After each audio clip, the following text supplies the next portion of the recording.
Well, I should have known when Senator Klobuchar got involved, at least there'd be a touch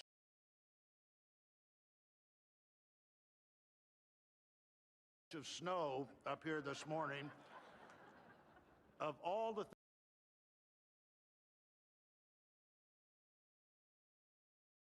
things we'd considered, I don't think snow was on my agenda until I walked out the door a moment ago.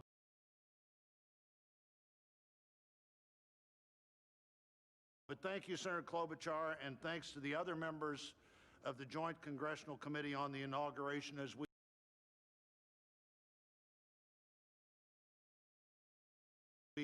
officially began the 59th inaugural ceremony.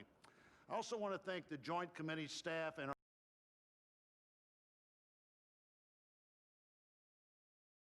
our partners, particularly our security partners, for the way they've dealt with unprecedented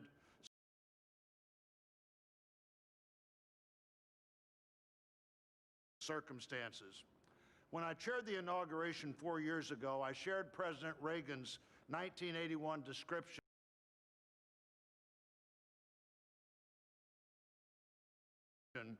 of this event as commonplace and miraculous.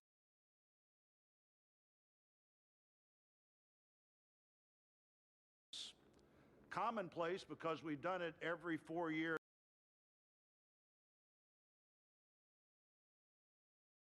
since 1789. Miraculous because we've done it every 4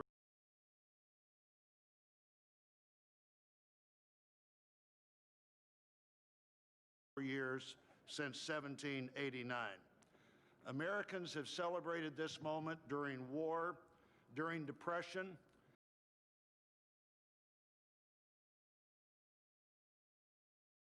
and now during pandemic.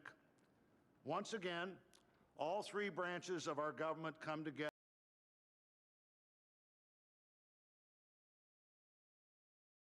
as the Constitution envisions. Once again, we renew our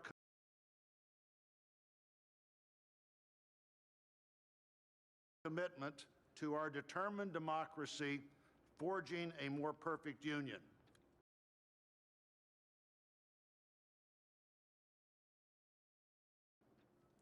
That theme for this inauguration, our determined democracy,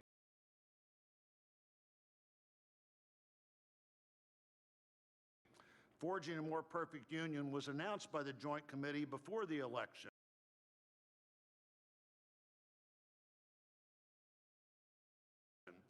With the belief that the United States can only fulfill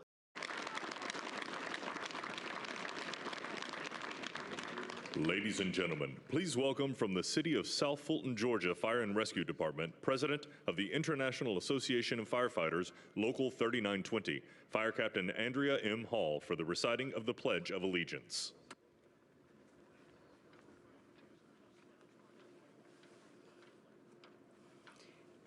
I pledge allegiance to the flag of the United States of America and to the republic for which it stands, one nation, under God, indivisible, with liberty and justice for all.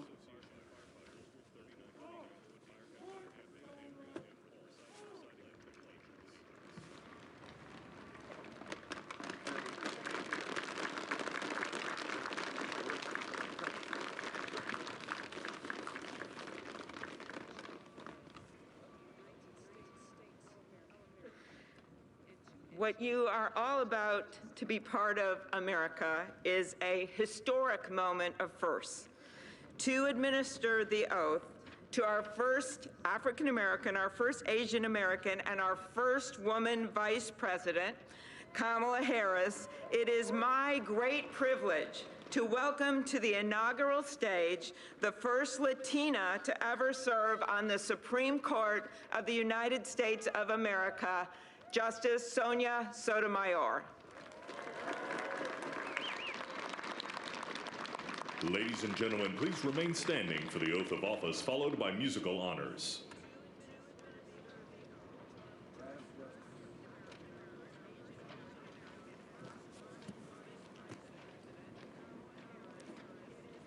Please raise your right hand and repeat after me. I, Kamala Davy Harris, do solemnly swear I, Kamala Davy Harris, do solemnly swear that I will support and defend the Constitution of the United States that I will support and defend the Constitution of the United States against all enemies, foreign and domestic, against all enemies, foreign and domestic, that I will bear true faith and allegiance to the same, that I will bear true faith and allegiance to the same, that I take this obligation freely, that I take this obligation freely, without any mental reservation or purpose of evasion, without any mental reservation or purpose of evasion, that I will well and faithfully discharge that I will well and faithfully discharge the duties of the office on which I am about to enter. the duties of the office upon which I am about to enter. So help me God. So help me God. All right.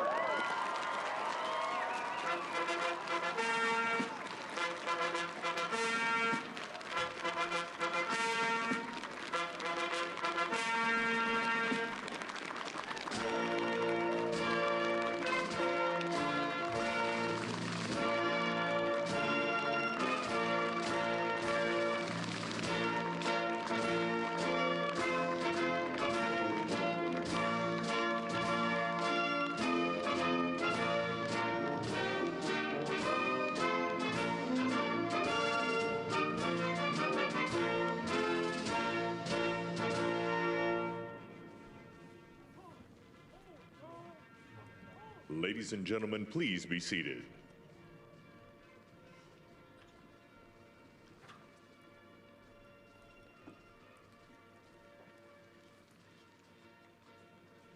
Please welcome Jennifer Lopez to perform This Land Is Your Land and America the Beautiful, accompanied by members of the President's own United States Marine Band.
This land is your land. All below me, that golden valley. This land was made for you and me. Oh, this land, this land was made for you and me. Oh, this land.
Well, that was great.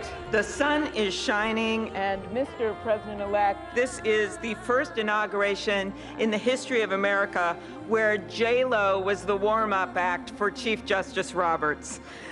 With that, it is now my distinct honor to introduce the Chief Justice of the Supreme Court of the United States, John Roberts, to administer the presidential oath to the next President of the United States, Joseph R. Biden.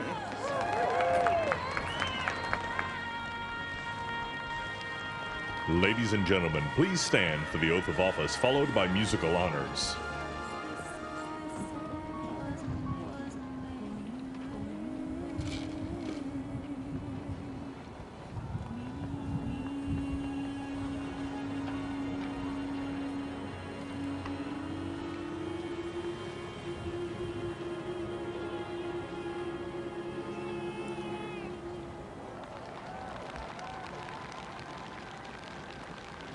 Please raise your right hand and repeat after me. I, Joseph Robinette Biden, Jr., do solemnly swear I, Joseph Robinette Biden, Jr., do solemnly swear that I will faithfully execute that I will faithfully execute the office of President of the United States the office of President of the United States, and will, to the best of my ability, to the best of my ability, preserve, protect, and defend preserve, protect, and defend the Constitution of the United States. the Constitution of the United States. So help you God. So help me God. Congratulations, Mr. Thank you. President.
Ladies and gentlemen, please be seated.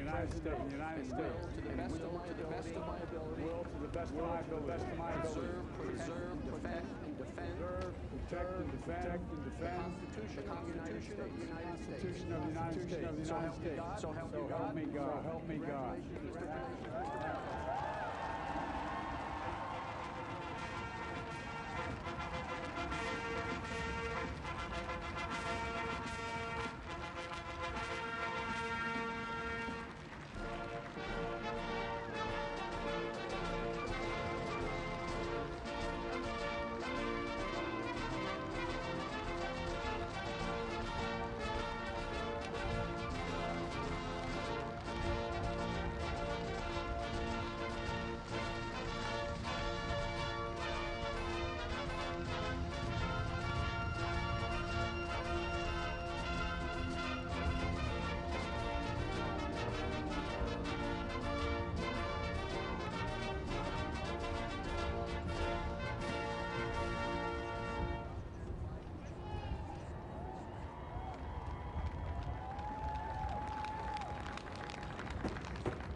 My fellow Americans, a moment we have all been waiting for. It is now my great privilege and high honor to be the first person to officially introduce the 46th President of the United States, Joseph R. Biden, Jr.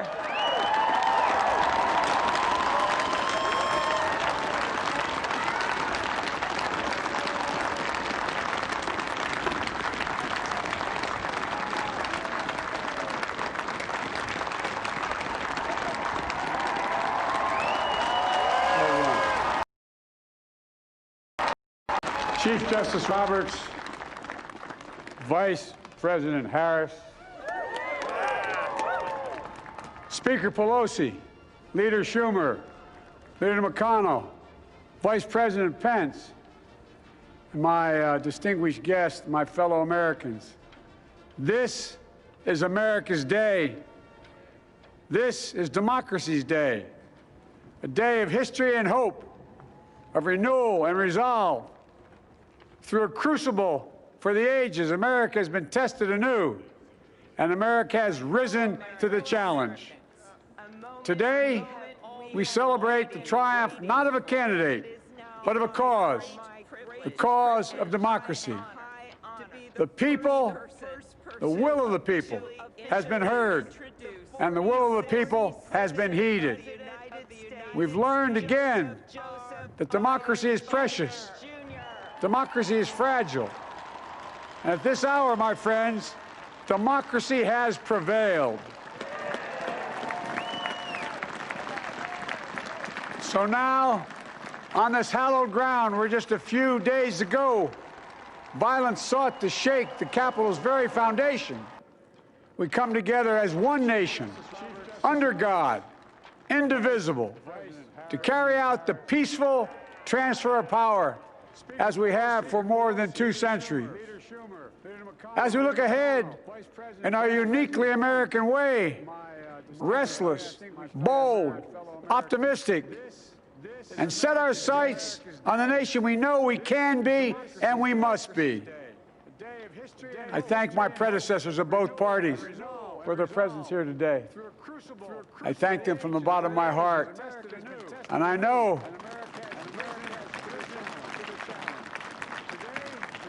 I know the resilience of our Constitution and the strength of our nation, as does President Carter, who I spoke with last night, who cannot be with us today, but whom we salute for his lifetime in service.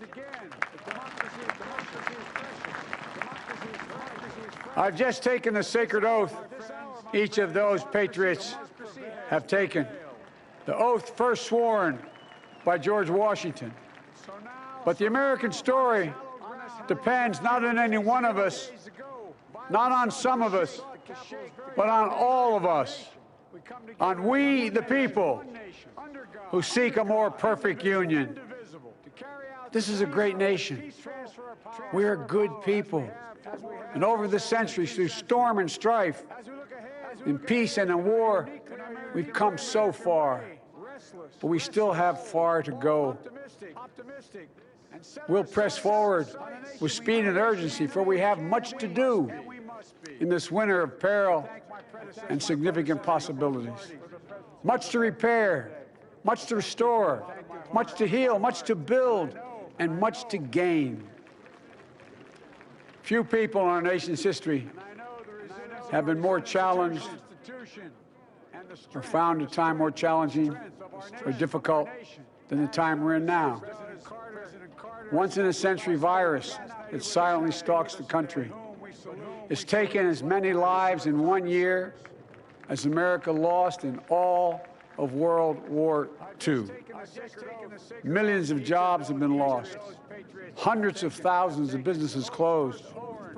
A cry for racial justice, some 400 years in the making, moves us.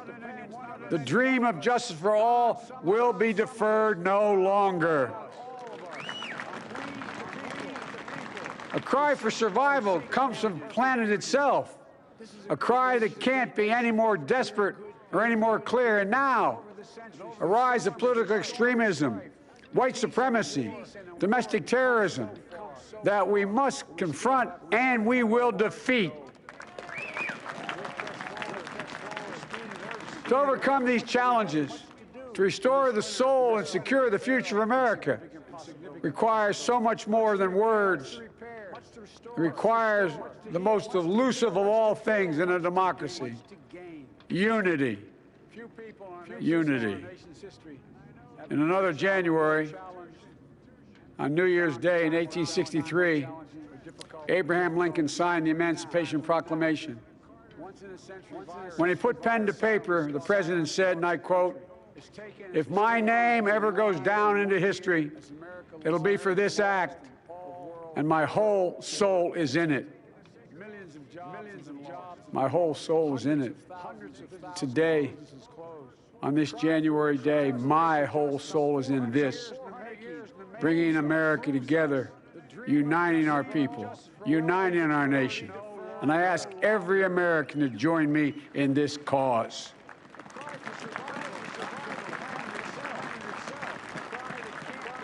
Uniting to fight the foes we face: anger, resentment and hatred, extremism, lawlessness, violence, disease, joblessness, and hopelessness. With unity, we can do great things, important things. We can right wrongs. We can put people to work in good jobs. We can teach our children in safe schools. We can overcome the deadly virus. We can reward work and rebuild the middle class and make health care secure for all. We can deliver racial justice, and we can make America once again the leading force for good in the world. I know speaking of unity can sound to some like a foolish fantasy these days. I know the forces that divide us are deep and they are real. But I also know they are not new. Our history has been a struggle between the American ideal that we're all creating, ugly reality that racism, nativism, fear, demonization have long torn us apart. The battle is perennial, and victory is never assured. Through Civil War, the Great Depression, World War, 9/11, through struggle, sacrifice, and setbacks, our better angels have always prevailed. In each of these moments, enough of us have come together to carry all of us forward. And we can do that now. History, faith, and reason show the way of unity. We can see each other not as adversaries, but as neighbors. We can treat each other with dignity and respect. We can join forces, stop the shouting, and lower the temperature. For without unity, there is no peace, only bitterness and fury. No progress, only exhausting outrage. No nation, only a state of chaos. This is our historic moment of crisis and challenge. And unity is the path forward. And we must meet this moment as the United States of America. If we do that, I guarantee you we will not fail. We have never, ever, ever, ever failed in America when we've acted together. And so today, at this time, in this place, let's start afresh, all of us. Let's begin to listen to one another again, hear one another, see one another, show respect to one another. Politics doesn't have to be a raging fire, destroying everything in its path. Every disagreement doesn't have to be a cause for total war. And we must reject the culture in which facts themselves are manipulated and even manufactured.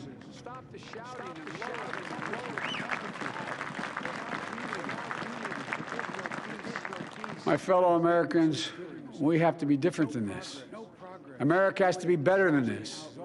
And I believe America is so much better than this. Just look around.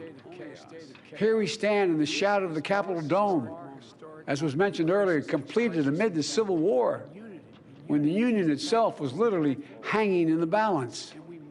Yet we endured. We prevailed. Here we stand, looking out on the gall where Dr. King spoke of his dream. Here we stand where 108 years ago, at another inaugural, thousands of protesters tried to block brave women marching for the right to vote.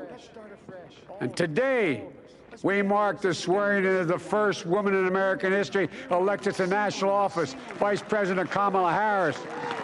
Don't tell me things can't change. Here we stand across the Potomac from Arlington Cemetery, where heroes who gave the last full measure of devotion rest in eternal peace.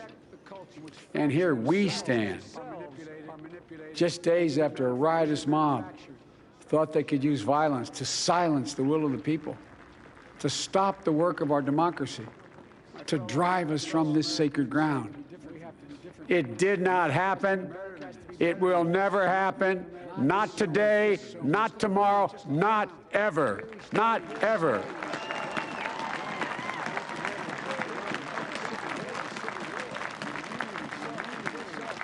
To all those who supported our campaign, I'm humbled by the faith you've placed in us. To all those who did not support us, let me say this. Hear me out as we move forward. Take a measure of me and my heart. And if you still disagree, so be it. That's democracy. That's America. The right to dissent peaceably within the guardrails of our republic is perhaps this nation's greatest strength. Yet hear me clearly.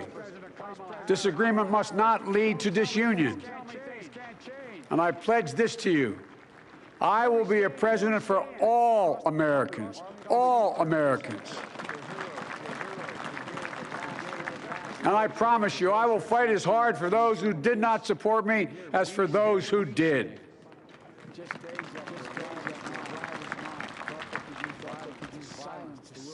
Many centuries ago, St. Augustine, a saint of my church, wrote that a people was a multitude defined by the common objects of their love. Defined by the common objects of their love. What are the common objects we as Americans love that define us as Americans? I think we know. Opportunity, security, liberty, dignity, respect, honor, and yes, the truth. Recent weeks and months have taught us a painful lesson. There is truth and there are lies. Lies told for power and for profit. And each of us has a duty and a responsibility as citizens, as Americans, and especially as leaders. Leaders who have pledged to honor our Constitution and protect our nation, to defend the truth and defeat the lies. Look, I understand that many of my fellow Americans view the future with fear and trepidation. I understand they worry about their jobs. I understand, like my dad, they lay at bed at night, staring at the ceiling, wondering, can I keep my health care? Can I pay my mortgage? Thinking about their families, about what comes next. I promise you, I get it. But the answer is not to turn inward, to retreat into competing factions, distrusting those who don't look like you, or worship the way you do, or don't get their news from the same sources you do. We must end this uncivil war that pits red against blue, rural versus urban, conservative versus liberal. We can do this if we open our souls instead of hardening our hearts, if we show a little tolerance and humility, and if we're willing to stand in the other person's shoes, as my mom would say, just for a moment, stand in their shoes. Because here's the thing about life. There's no accounting for what fate will deal you. Some days, when you need a hand. There are other days when we're called to lend a hand. That's how it has to be. That's what we do for one another. And if we are this way, our country will be stronger, more prosperous, more ready for the future. And we can still disagree. My fellow Americans, in the work ahead of us, we're going to need each other. We need all our strength to persevere through this dark winter. We're entering what may be the toughest and deadliest period of the virus. We must set aside politics and finally face this pandemic as one nation. One nation. And I promise you this, as the Bible says, weeping may endure for a night, but joy cometh in the morning. We will get through this together. Together. Look, folks, all my colleagues I serve with in the House and the Senate up here, we all understand the world is watching all of us today. So here's my message to those beyond our borders. America has been tested, and we've come out stronger for it. We will repair our alliances and engage with the world once again, not to meet yesterday's challenges, but today's and tomorrow's challenges. And will lead not merely by the example of our power, but by the power of our example.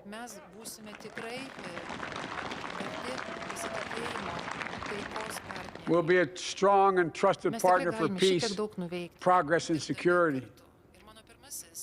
Look, you all know we've been through so much in this nation. And my first act as president, I'd like to ask you to join me in a moment of silent prayer. Remember all those who we lost in this past year to the pandemic. Those 400,000 fellow Americans, moms, dads, husbands, wives, sons, daughters, friends, neighbors, and co-workers. We'll honor them by becoming the people and the nation we know we can and should be. So I ask you, let's say a silent prayer for those who've lost their lives and those left behind, and for our country. Amen. Mėly tautiečiai, atėjo išbandymų metas. Mes tikrai stebime, kaip yra bandoma užsipulti mūsų demokratiją, klesti smurtas, auganti we face an attack on our democracy and on truth, a raging virus, growing inequity, the sting of systemic racism, a climate in crisis, America's role in the world. Any one of these would be enough to challenge us in profound ways. But the fact is, we face them all at once, presenting this nation with one of the gravest responsibilities we've had. Now we're going to be tested. Are we going to step up? All of us? It's time for boldness, for there's so much to do. And this is certain. I promise you, we will be judged, you and I, by how we resolve these cascading crises of our era. We will rise to the occasion is the question. Will we master this rare and difficult hour? Will we meet our obligations and pass along a new and better world to our children? I believe we must. I'm sure you do as well. I believe we will. And when we do, we'll write the next great chapter in the history of the United States of America, the American story. A story that might sound something like a song that means a lot to me. It's called American Anthem. There's one verse that stands out, at least for me, and it goes like this. The work and prayers of century have brought us to this day. What shall be our legacy? What will our children say? Let me know in my heart when my days are through. America, America, I gave my best to you. Let's us add our own work and prayers to the unfolding story of our great nation. If we do this, then when our days are through, our children and our children's children will say of us, they gave their best, they did their duty, they healed a broken land. My fellow Americans, I close the day where I began, with the sacred oath. Before God and all of you, I give you my word. I will always level with you. I will defend the Constitution. I'll defend our democracy. I'll defend America. And I'll give all of you, keep everything I do in your service, thinking not of power, but of possibilities, not of personal interest, but the public good. And together we shall write an American story of hope, not fear, of unity, not division, of light, not darkness, a story of decency and dignity, love and healing, greatness and goodness. May this be the story that guides us, the story that inspires us, and the story that tells ages yet to come that we answered the call of history. We met the moment. Democracy and hope, truth and justice did not die on our watch but thrived. That America secured liberty at home and stood once again as a beacon to the world. That is what we owe our forebears, one another, and generation to follow. So, with purpose and resolve, we turn to those tasks of our time, sustained by faith, driven by conviction, and devoted to one another and the country we love with all our hearts. May God bless America, and may God protect our troops. Thank you, America.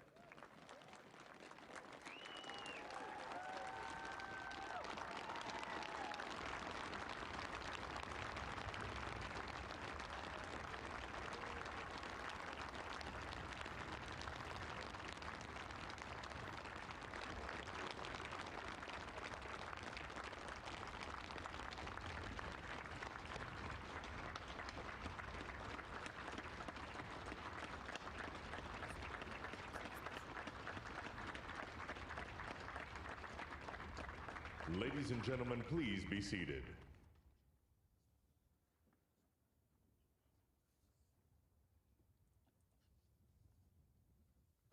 Ladies and gentlemen, please welcome Garth Brooks to perform Amazing Grace.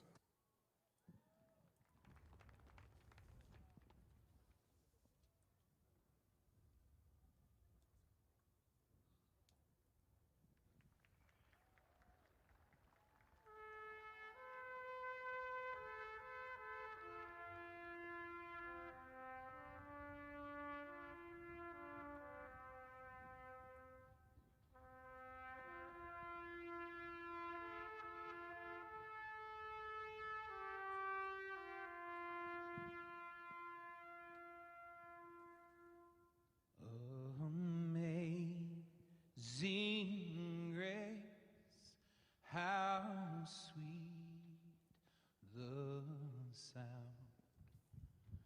that saved a wretch like me. I once was lost, but now I'm found. Was blind, but now I see. When we've been there 10,000 years, bright shining as the sun, we've no less days to sing God's praise than when we first begun. If I can ask you to sing this last verse with me, not just the people here, but the people at home, at work, as one, united. Amazing grace, how sweet the sound that saved a wretch like me. I once was lost, but now I'm found. Was blind, but now I see.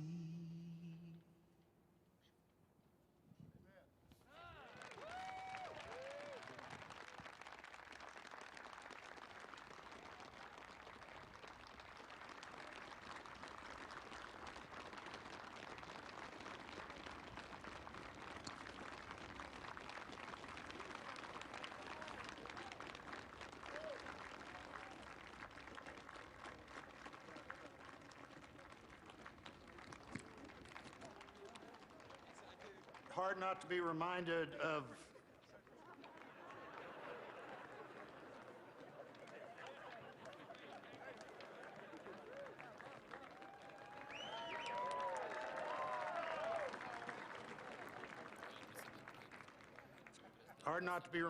President Obama's singing that same song at the Mother Emanuel Church.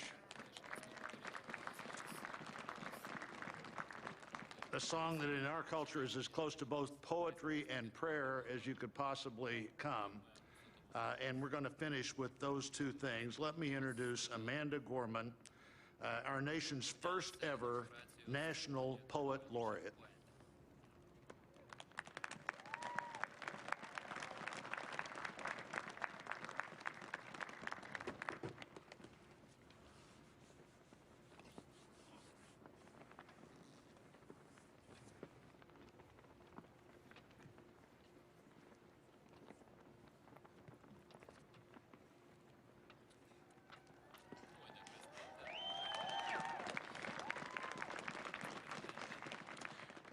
Mr. President, Dr. Biden, Madam Vice President, Mr. Emhoff, Americans, and the world. When day comes, we ask ourselves, where can we find light in this never-ending shade? The loss we carry, a sea we must wade. We've braved the belly of the beast. We've learned that quiet isn't always peace, in the norms and notions of what just isn't always just is. And yet the dawn is ours before we knew it. Somehow we do it. Somehow we've weathered and witnessed a nation that isn't broken, but simply unfinished. We, the successors of a country and a time where a skinny black girl descended from slaves and raised by a single mother can dream of becoming president, only to find herself reciting for one. And yes, we are far from polished, far from pristine, but that doesn't mean we are striving to form a union that is perfect. We are striving to forge our union with purpose, to compose a country committed to all cultures, colors, characters, and conditions of man. And so we lift our gazes not to what stands between us, but what stands before us. We close the divide because we know to put our future first, we must first put our differences aside. We lay down our arms so we can reach out our arms to one another. We seek harm to none and harmony for all. Let the globe, if nothing else, say this is true. That even as we grieved, we grew, that even as we hurt, we hoped, that even as we tired, we tried, that we'll forever be tied together, victorious, not because we will never again know defeat, but because we will never again sow division. Scripture tells us to envision that everyone shall sit under the mes gyventume kažkada tais laikais and no one shall make them afraid. Ir pergalės, kurios pasiektos ir mūsų pastatyti tiltai, then victory won't lie in the blade, but in all the bridges we've made. That is the promise to glade, the hill we climb, if only we dare it, because being American is more than a pride we inherit. It's the past we step into and how we repair it. We've seen a force that would shatter our nation rather than share it, would destroy our country if it meant delaying democracy. Pasaulyje demokratija kartais būna atidėliojama, bet nebūna taip, kad demokratija būtų nugalėta. Šioje tiesoje ir šiame tikėjime mes pasikliauname tuo, kas nutiks dar ateityje istorijoje, kurios mes laukiame. Tai yra galbūt apgaulė, kurią mes nesame pasirengę. Ir kartais būna siaubingų valandų, bet mes esame pasirengę pradėti naują skirsnį.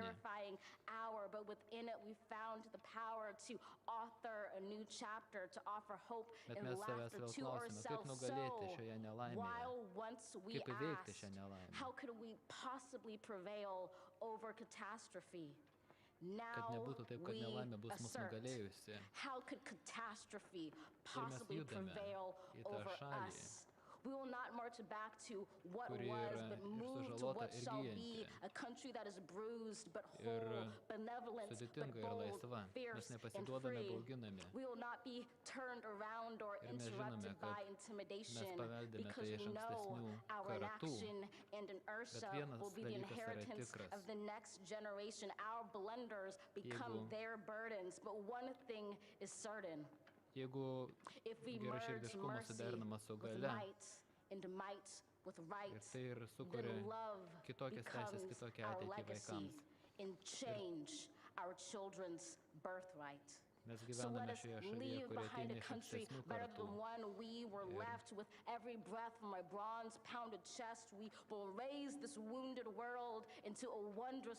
gyvename šioje šalyje, mes žiūrime visomis kryptimis ir iš įvairių valstijų. Mes iškilsime iš saulės, bet mes suderinsime mūsų skirtumus. Mes įveiksime mūsų takoskyras.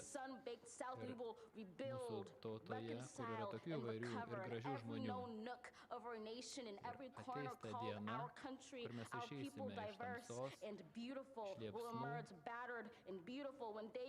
liepsnų, ir visada bus šviesa, jeigu tik būsime pakankamai drąsūs, kad tą šviesą įžvelgtume, jeigu tik būsime pakankamai drąsūs, kad būtume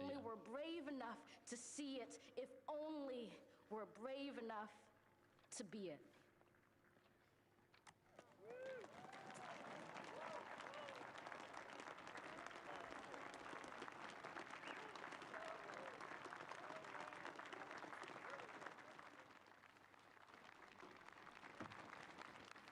Ačiū Amanda Gorman. Dabar padėkos maldai. Thank you, Amanda Gorman. Now for our benediction, I'm pleased to introduce Reverend Dr. Sylvester Beeman, the pastor of the Bethel African Methodist Episcopal Church in Wilmington, Delaware, a friend of President Biden for 30 years.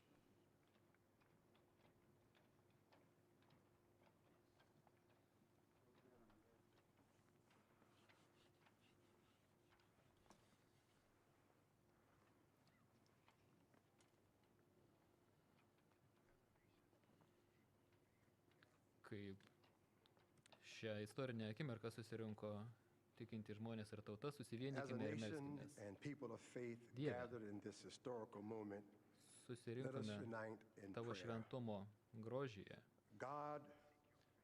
ir tavo gražiame vientisume. Mes siekiame tavo veido, tavo šypsenos, tavo šildančio malonės. Per šią ceremoniją mes meldžiam palaimos mūsų prezidentui Josephui R. Bidenui ir mūsų pirmąją poniai, daktarai Joe Biden ir jų šeimai. Prašome suteikti tokią pat malonę mūsų viceprezidentai Kamalai Harris ir antrajam ponui bei jų šeimai. Daugiau nei bet kada. Daugiau nei kada nors.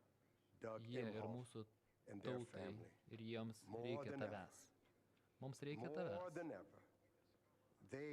Nes per tave atrandame mūsų bendrąjį žmogiškumą.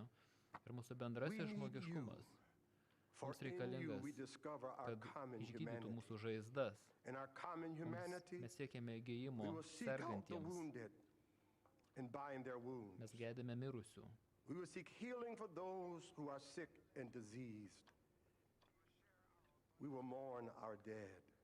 Mes dalinamės su alkanais, mes elgiamės teisingai su pavergtaisiais, mes pripažįstame nuodėmę ir siekime atleidimo,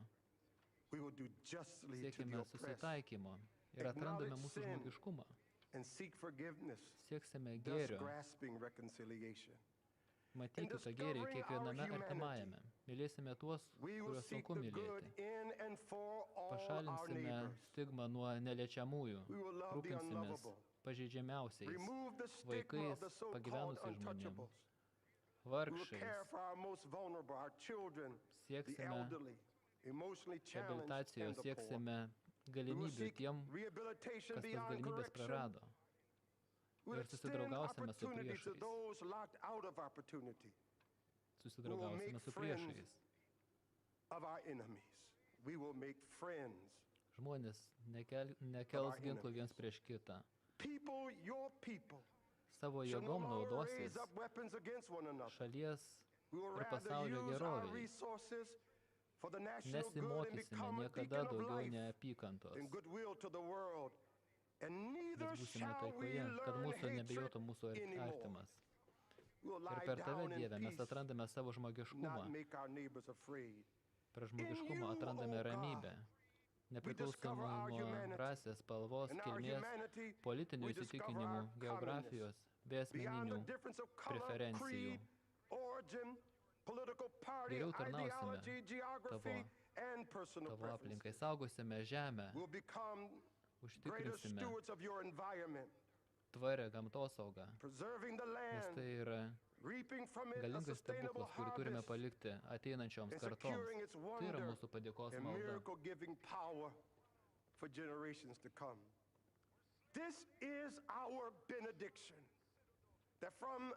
Kai vergai statė šią šalį, kad būtų sukurta laisvė ir demokratija, kaip čia buvę amerikiečiai ir tie, kurie neseniai gavo pilietybę, nuo afroamerikiečių iki tų, kurie atvyko, kurių protėviai atvyko čia iš Europos, nuo turtingųjų iki sunkiai suvedančių galą su galu. Tai yra mūsų šalis. Kaip tokia, išmokykime Dievę gyventi taip, kaip priklauso šiai šaliai, mylėti tą šalį, būti pagydytėm šitoje šalyje ir gyventi tarpusavėje taikoje, kad neprarastume mums karalius iškeltų tikslų, tavo šloviai, tavo didybei ir galiai, visados. Aleliuja. Šlovė. Ir mūsų bendro tikėjimo vardu. Amen. Prašome nesėsti. Amen. Please remain standing as the Armed Forces Color Guard retires our national colors.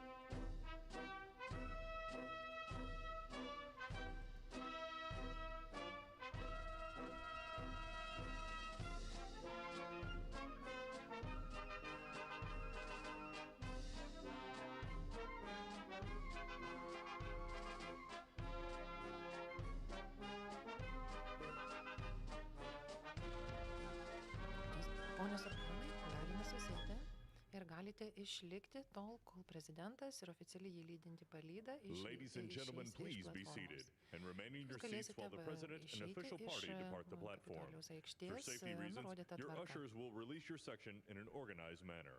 Following the playing of our national march, the Stars and Stripes Forever.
Janet, we really witnessed something today. What did we witness? Secession, orderly, disciplined. Orderly, disciplined secession. I'd like to make a couple of remarks in terms of Abraham Lincoln. He was quoted 3 times, now not by necessarily President Biden, but from the time the ceremony started. And 2 of the quotes were coming from his inauguration. How about the first youth poet, Amanda Gorham? She was tremendous, using words like rebuild and recovery, but she's awfully skilled in alliteration.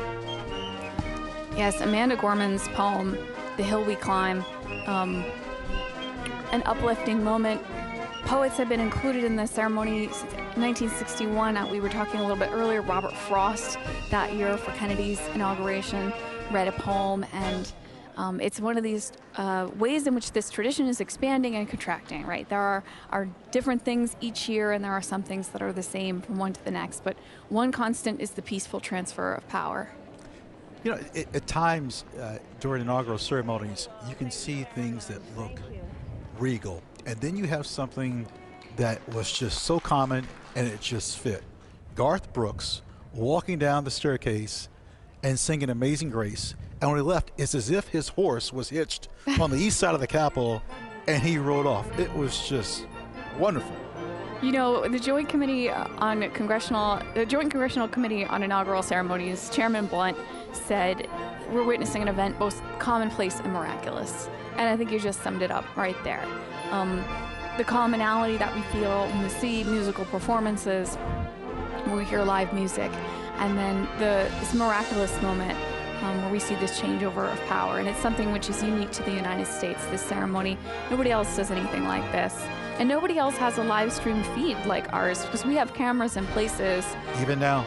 We have cameras in places nobody else does. So we're getting some angles here. You can see the Obamas there. Secretary Chow behind Mrs. Obama, Senator McConnell's wife. That's VP Harris's children just behind them. Cole and Ella. Ella has the decorated shoulders on her jacket. There's Clinton, former President Clinton with the Obamas there as well. And this is the part where everybody gets up and starts to make their way back off the platform, back into the Capitol. We saw VP Harris and her husband going through the crypt a few moments ago. You know, President Biden, within the first sentence or two, used these 3 words: our determined democracy. That's I thought the that was theme. pointed. Yes. That's the theme of this 59th inaugural ceremonies. That's the theme that the JSEC selected, and a wonderful phrase to encapsulate this: our determined democracy, forging a more perfect union. And a few people made reference to it. You also mentioned how Biden's inaugural speech, he quoted others. And there's so many famous quotes that come to us from presidential inaugural speeches. That's why inaugurations are so important. I mentioned earlier about Thomas Jefferson's quote. What about Andrew Jackson mentioning about government, that it should be for the good of the people, and that the people will direct, and that government should respect the privacy of persons and position. Andrew Jackson. We could go on about FDR. The only thing we have to fear is fear itself. And Lincoln, the better angels of our nature, comes from one of his inaugural speeches. This is a moment where, and they vary in length. We've had long inaugural speeches in our nation's history. We've had short ones. We've had fatally long inaugural speeches. Poor President Harrison, you had to bring that up. President Reagan mentioning, hey, it's not the people that have failed government. It's government that needs to be accountable to the people. And we see President Obama there, who was in his inaugural address, his first one, the remaking of America. There's the poet Amanda Gorman there at the lower right of your screen. And President Obama hugging Lady Gaga. The lady, what a tremendous rendition of the national anthem. An incredible performance. I'm not sure if that was a designer of a dress or an architect that built that dress. That is. She's certainly found something to rival the architecture and the iconography of the Capitol. And I mean, we've talked a little bit about fashion choices, how to stand out in the crowd. Now, you mentioned Here we are, the young poet, Amanda Gorman, shaking hands with former President Clinton. Now, you just mentioned Miss Gorman, who has a speech impediment. And Jenna, who else has a speech impediment? President Biden. How about Maya Angelou? Maya Angelou, another poet who has spoken.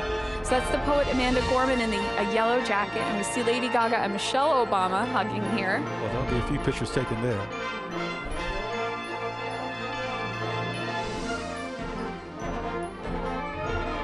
Oh, we're go back to the East Front. East Front steps. Ladies and gentlemen, it's not over. What do we mean by it's the departure of Mr. Pence? There's just as many iconic ceremonies that happen after the swearing of the oath as there are before. And there are just as many moments for us to watch and see these behind-the-scenes perspectives. I believe that's Hillary Clinton there, with the purple scarf.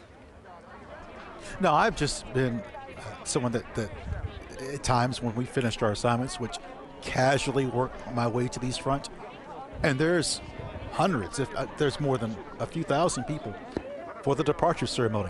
There's prayer that's rendered. There's pomp and circumstance. It's ceremonial. Well, again, we talked a little bit earlier about how where is the president inaugurated versus where is the president not inaugurated. And this happens here at the Capitol, the home of the legislative branch, the home of Congress. And then so this departure ceremony, this moment where our new president and vice president depart from the Capitol and into their term, really is a historic moment, and it's a crucial part of this ceremony.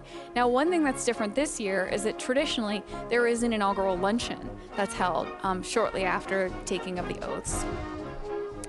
In the old House chamber known as Statuary Hall, well, as you said, this year because of the pandemic, we're not having it. That's the poet Amanda Gorman there in the yellow jacket again. And a beautiful view of the dome here on the west front of the Capitol. Again, those flags there representing the center one is our current flag, 50 stars for 50 states. The ones at the far ends for the 13 colonies that were in the Union in the beginning. Friends, we have a video clip for you right now. When applicable, following the swearing-in ceremonies on the west front of the U.S. Capitol, the outgoing president and first lady leave the Capitol to begin their post-presidential lives. Traditionally, the president's departure takes place with little ceremony. In 1797, George Washington attended the inauguration of his successor, John Adams. With few exceptions, subsequent departing presidents followed Washington's example. Until the early 20th century, the departing president also usually accompanied the newly elected president on the carriage ride from the Capitol to the White House following the inauguration. In the early 20th century, a new tradition evolved whereby the outgoing president quietly left the Capitol immediately following the swearing-in ceremony. In 1909, after congratulating President Howard Taft, former President Theodore Roosevelt left the Capitol for Union Station, where he took a train to his home in New York. Outgoing Presidents Coolidge and Hoover also left the Capitol for Union Station, where they traveled home by train. Outgoing Presidents Truman, Eisenhower, and Johnson left the Capitol by car. In recent years, the newly installed president and vice president have escorted their predecessors out of the Capitol after the swearing-in ceremony.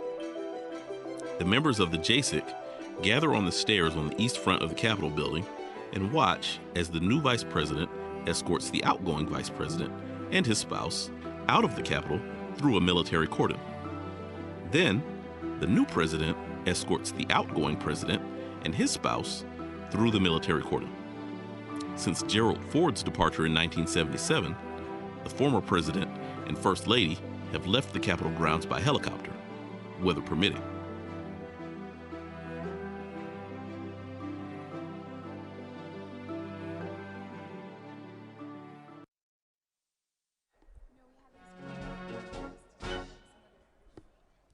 We have these wonderful videos detailing some of the traditions behind our inauguration that we get to show you. And here we are preparing to see the departure going down the east front of the Capitol steps. The members of the Joint Committee are going to line up, and you can see VP Harris there in the purple getting ready. They're getting ready to head out the east doors, the rotunda behind them in this shot, going down through the military cordon and out to the waiting cars. Have you noticed that the weather conditions have improved dramatically? Well, we've had some weather changes today. I take back everything I said in the first hour of the broadcast about the nice 40-degree day that we had. We had some snow flurries in there, then the sun came out. We're really being taken for a ride today. You know, there were blizzard conditions for William Howard Taft's inauguration. They had to hold that one inside as well. Notice who was the lead person out the East Front. Eugene Goodman. United States Capitol Police Officer Eugene O. Goodman there. He was the gentleman that you saw in the light-colored coat, acting Senate Sergeant-at-Arms, acting Deputy Senate Sergeant-at-Arms for the day. Here we go. The Harrises and the Pences walking down the steps, or, excuse me, Mr. Emhoff and Ms. Harris going down the steps here. The East Front steps going through the military cordon and taking a moment on the East Front steps together. This has to be a pointed moment for particularly the Pences. We don't know what the future holds for them, but you know, Al Gore was my college graduation speaker, and he said the moment that it took hold for him, that it was over, was when he walked away after this moment, and the Secret Service wasn't there, the car was, everything was different right at this moment, and that's when he realized really what the changeover was. He referenced that in his speech at my graduation. You know, something that is going on right now that we can't see, the staff, meaning the outgoing staff, I'm sure are just probably in tears right now. I've seen that at a distance, and just knowing that this is final, this is final, this is. I mean, I think we'd be closure. hard-pressed to think of anyone for whom this is not an emotional day.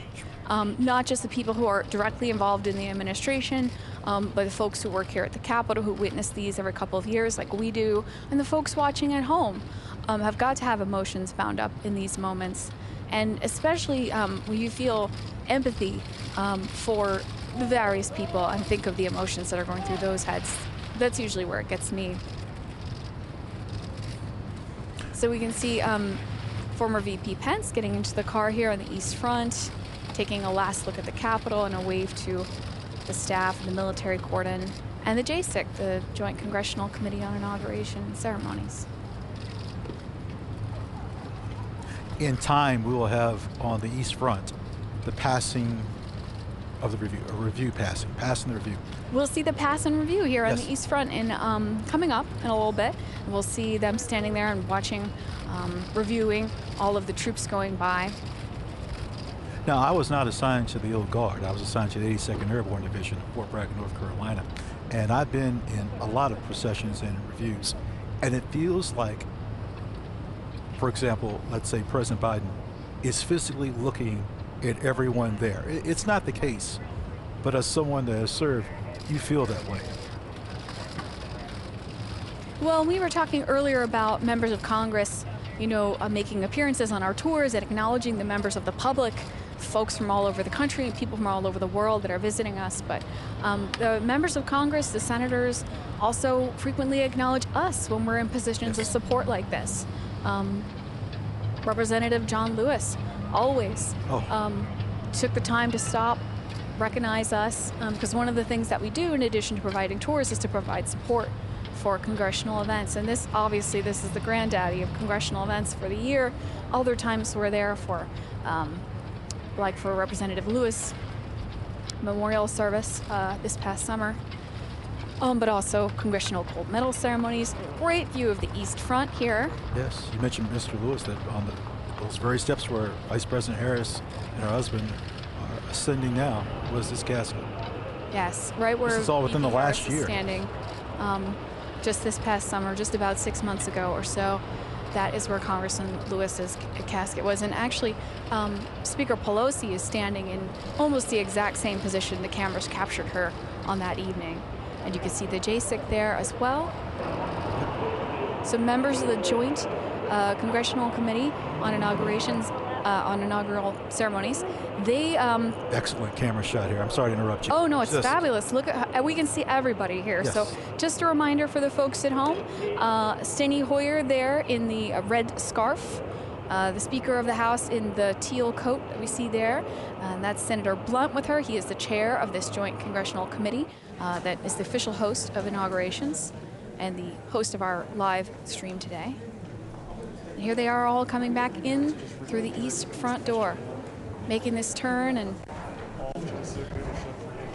then there are a few things that need to happen before we have some gift presentations coming up a little bit later on. That would normally happen during the inaugural luncheon. Day is far from done. We have President Biden that has some ceremony signings in the president's room that President Washington thought of. To think back in 1780s that President Washington thought, let's have a president's room. It took until the 1850s for them to complete it. Looking at the east front of the Capitol, when you see it from a shot like this, we think of them as the new House and Senate, but of course, they're not that new. No. The new House and Senate chambers are at the far ends of the building.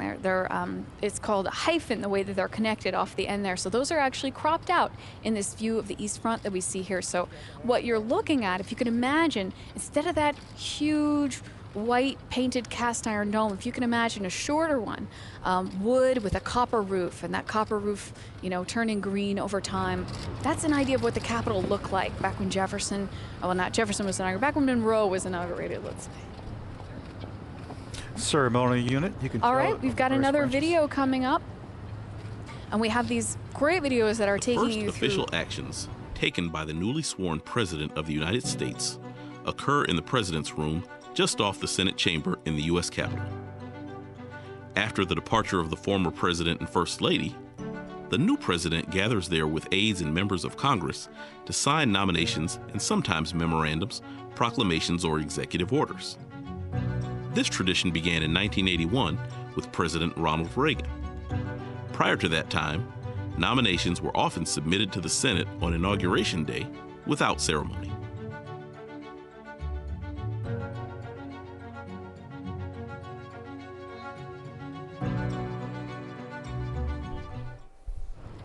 All right, I think members of the military cordon here, bayonets affixed. Heading back into the Capitol, you can see a fleet of cars there transporting all these folks. Of course, the ones with the flags on the front there, most likely vice presidential vehicles.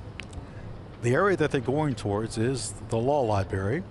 And then in that area is where Thomas Jefferson was first inaugurated, March 4th, 1801. And his second inauguration was in that room. Yeah, right there on the first floor of the Senate side. It's part of the oldest section of the building. Jen, I hope the people can see this pediment that's in this triangle, and it's Genius of America, and it used to be sandstone. About the triangular section above the door. Used to be sandstone, and it deteriorated, and they changed it to marble from Tate, Georgia. And so, friends, there was a part of this porch, if you will, that was extended out about 32 feet just before President Kennedy was inaugurated to give balance to the dome. Now you see people around there. That's something that's in the past that was allowed by the general public. I'm talking about the 1940s, 30s. It was just overwhelmed with people, and that's one of the reasons why we don't have inaugurations on the east side anymore. Yeah, we mentioned earlier there's a famous photo from Lincoln's inaugural where he's out here, and the crowd around him is so thick you can hardly pick out Lincoln except for his exceptional height. And in that photo with him actually is John Wilkes Booth, who attended Lincoln's inaugural that day and said, if I'd had my weapon, I could have had a shot at him. That's how close he was. That would be the last speech he would make. Now, speaking of Lincoln and the Civil War, flanking that door are figures of war and peace in those niches there on either side of the east front door. So again, the east front of the Capitol was the traditional front of the building. The Statue of Freedom on top faces this direction. Of course, you were just discussing the pediment, the sculpture that's there above the door. Of course, there's no part of the Capitol that's not ornate. And there is no back of the Capitol. There's an east front and there's a west front. True. And I think maybe we need to emphasize that today. So here, everything's happening on both fronts of the Capitol today. Here on the east front, we saw arrivals coming in earlier. We've got departures, the pass and review coming up. And as for the actual swearing in, over on the west front side. All three branches of government. This is shot inside the president's room, folks. Friends, look at these beautiful floors. These are English Minton tiles from Stoke-upon-Trent in England. They're $2.03 per tile. And what you're seeing, I love this camera view, is President Washington's cabinet. It looks like Henry Knox, Secretary of War, in the corner there. I don't know if I can emphasize enough how unique this opportunity is for us to see this. I worked at the Capitol now for 12 years, and I've seen the inside of this room maybe half a dozen times. Ladies and gentlemen, stand by for a video on the signing ceremony. You want to see this. The first official actions taken by the newly sworn President of the United States occur in the President's room just off the Senate chamber in the U.S. Capitol. After the departure of the former President and First Lady, the new President gathers there with aides and members of Congress to sign nominations and sometimes memorandums, proclamations, or executive orders. This tradition began in 1981 with President Ronald Reagan. Prior to that time, nominations were often submitted to the Senate on Inauguration Day without ceremony.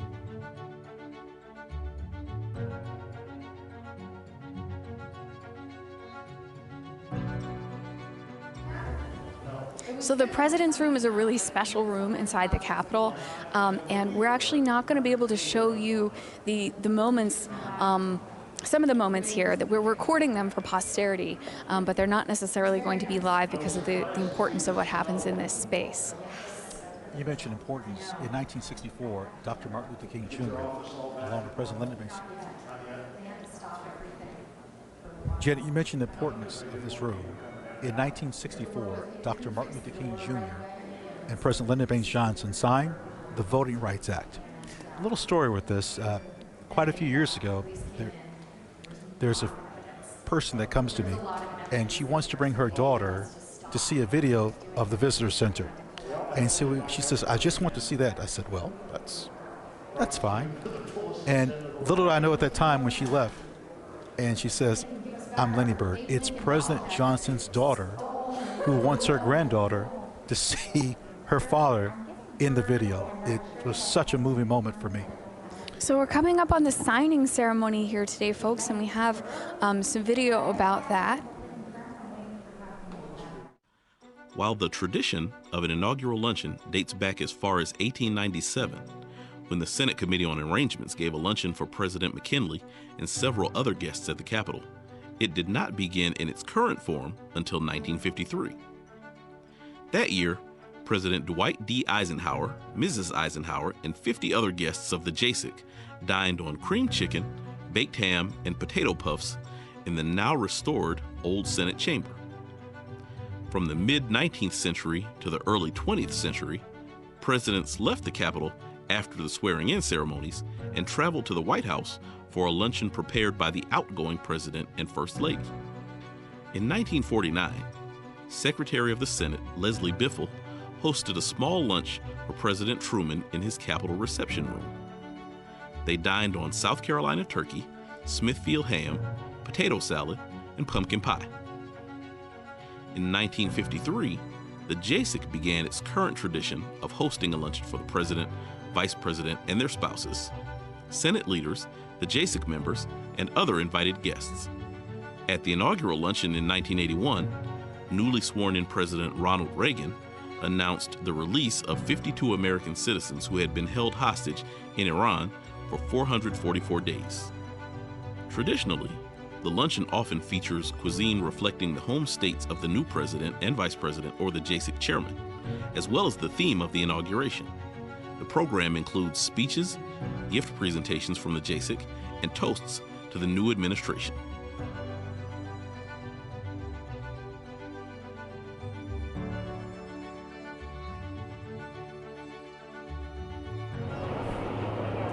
So this is the site of our broadcast today. This is the Russell Senate Office Building. And we discussed a little bit earlier how prior to the early 20th century, the members of Congress didn't have separate offices. They used their desks on the floor of the chambers, House and Senate, or they used their private homes to store correspondence, research, and all of the paperwork that they deal with legislation. It took some time, but by 1909, we had a building that the senators work out of. And then it's renamed years later after Richard Russell from the state of Georgia. And we're located just outside of the beautiful Kennedy Caucus Room, named after John Fitzgerald Kennedy, Robert Francis Kennedy. And ever, Kennedy. Oh, look at our control room. Yeah, the Kennedy Caucus Room, normally the site of many wonderful ceremonies, but today it is our Mission Control Center. You can see right there our wonderful team putting together this live stream broadcast today. We've got, as we mentioned, we have cameras in a lot of places that other folks don't, so you can see all of our camera feeds up on the screen there. And this is a huge and beautiful room. It's so ornate. It's in the style of Versailles. Mm-hmm. Well, the windows are from France. Now, you could fit a tennis court and maybe half a basketball court here. I mentioned this earlier. There should be an opera performed here. But this is our control center, and we've had over 30 camera feeds throughout the building, throughout the campus, that's giving you this great coverage. You might have heard a collective gasp from Ron and I earlier when we got that camera view inside the president's room, right? Where right now the president is being briefed, and then there'll also be in a few minutes a little bit of signing activity happening there. It is a beautiful and ornate room inside the Capitol. There really are no unornate spaces inside this Capitol complex, but these are among some of the most beautiful ones. Our friends from Texas, I think, are making a departure. One can go. You know, this Kennedy Caucus Room has been the site of a few hearings. Yeah, a few. The Titanic. Teapot Dome scandal. Well, how about McCarthy hearings? In 1937, this is where President Roosevelt's plan to pack the Supreme Court was discussed. And Watergate hearings. So I don't think this room is not too unfamiliar for a lot of Americans. Well, this might be something which is a point of interest to our audience at home, because they probably picture all of the action happening in the chambers. No. And really, the chambers are where the voting happens and a certain amount of debate, but caucus rooms like this, committee chambers, here we see the Clintons departing there on our screen. Caucus rooms like this, committee chambers, rooms all over the Capitol are where a lot of the action happens. And if you watch hearings on TV, you may notice that you're seeing different spaces than you see when you watch votes. Here comes the Obamas. We're watching these departures on the East Front as we're coming to you from a separate building over in the Russell Senate Office building. You know, this building is made intentionally to be fireproof. You know what's ironic, Janet? This building is so old, yet when they built the new buildings, such as the Hart Building, the members didn't want to go to the technology building. Everyone likes everything old. Think about this. I mean, where do they have inaugural luncheons for the president? Old. Statuary Hall, old House chamber. Where were they before? Old Senate chamber. No one likes anything new. Yeah, we have a very long memory. I mentioned to you guys in the beginning that the guide service has been part of the story here on Capitol Hill, part of the community since 1876. So when Ron and I talk about old versus new, we really mean that in like a much further reach. If you can imagine, this new Hart Senate office building he's talking about, it's a little bit older than me, I think. And we talk about the new House chamber, the new Senate chamber. Those are from the late 1850s. The new House chamber received criticism because of artificial air, artificial light. I mean, amazing. Now, the old House chamber we now call National Statuary Hall. That video that we just watched about inaugural lunches showed a lot of photographs that happened there in National Statuary Hall, where that luncheon is traditionally held, and it's the former House chamber. And actually, it's the way the building functions architecturally, it's pretty much a pass-through. It's directly on the route between the rotunda, the Speaker's office, and the House floor. Janet, let's go to another video, please. On March 4th, 1793, Washington gave the shortest inaugural address on record. Just 135 words. Every president since Washington has delivered an inaugural address. While many of the early presidents read their addresses before taking the oath, current custom dictates that the Chief Justice of the Supreme Court administer the oath first, followed by the president's speech. William Henry Harrison delivered the longest inaugural address at 8,445 words on March 4th, 1841. John Adams' inaugural address, which totaled 2,308 words, contained the longest sentence at 737 words. In 1921, Warren G. Harding became the first president to take his oath and deliver his inaugural address through loudspeakers. In 1925, Calvin Coolidge's inaugural address was the first to be broadcast nationally by radio. And in 1949, Harry S. Truman became the first president to deliver his inaugural address over television airwaves. Most presidents use their inaugural address to present their vision of America and to set forth their goals for the nation. Some of the most eloquent and powerful speeches are still quoted today. In 1865, in the waning days of the Civil War, Abraham Lincoln stated, "With malice toward none, with charity for all, with firmness in the right as God gives us to see the right, let us strive on to finish the work we are in, to bind up the nation's wounds, to care for him who shall have borne the battle and for his widow and his orphan, to do all which may achieve and cherish a just and lasting peace among ourselves and with all nations." In 1933, Franklin D. Roosevelt avowed, "We have nothing to fear but fear itself." And in 1961, John F. Kennedy declared, "And so, my fellow Americans, ask not what your country can do for you, ask what you can do for your country."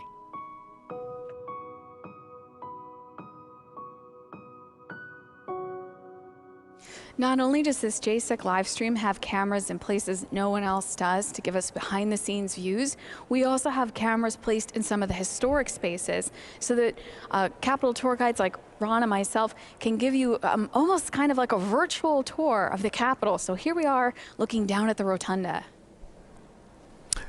This rotunda floor, it's about 7,200 square feet, and the angle is giving you a view of a painting.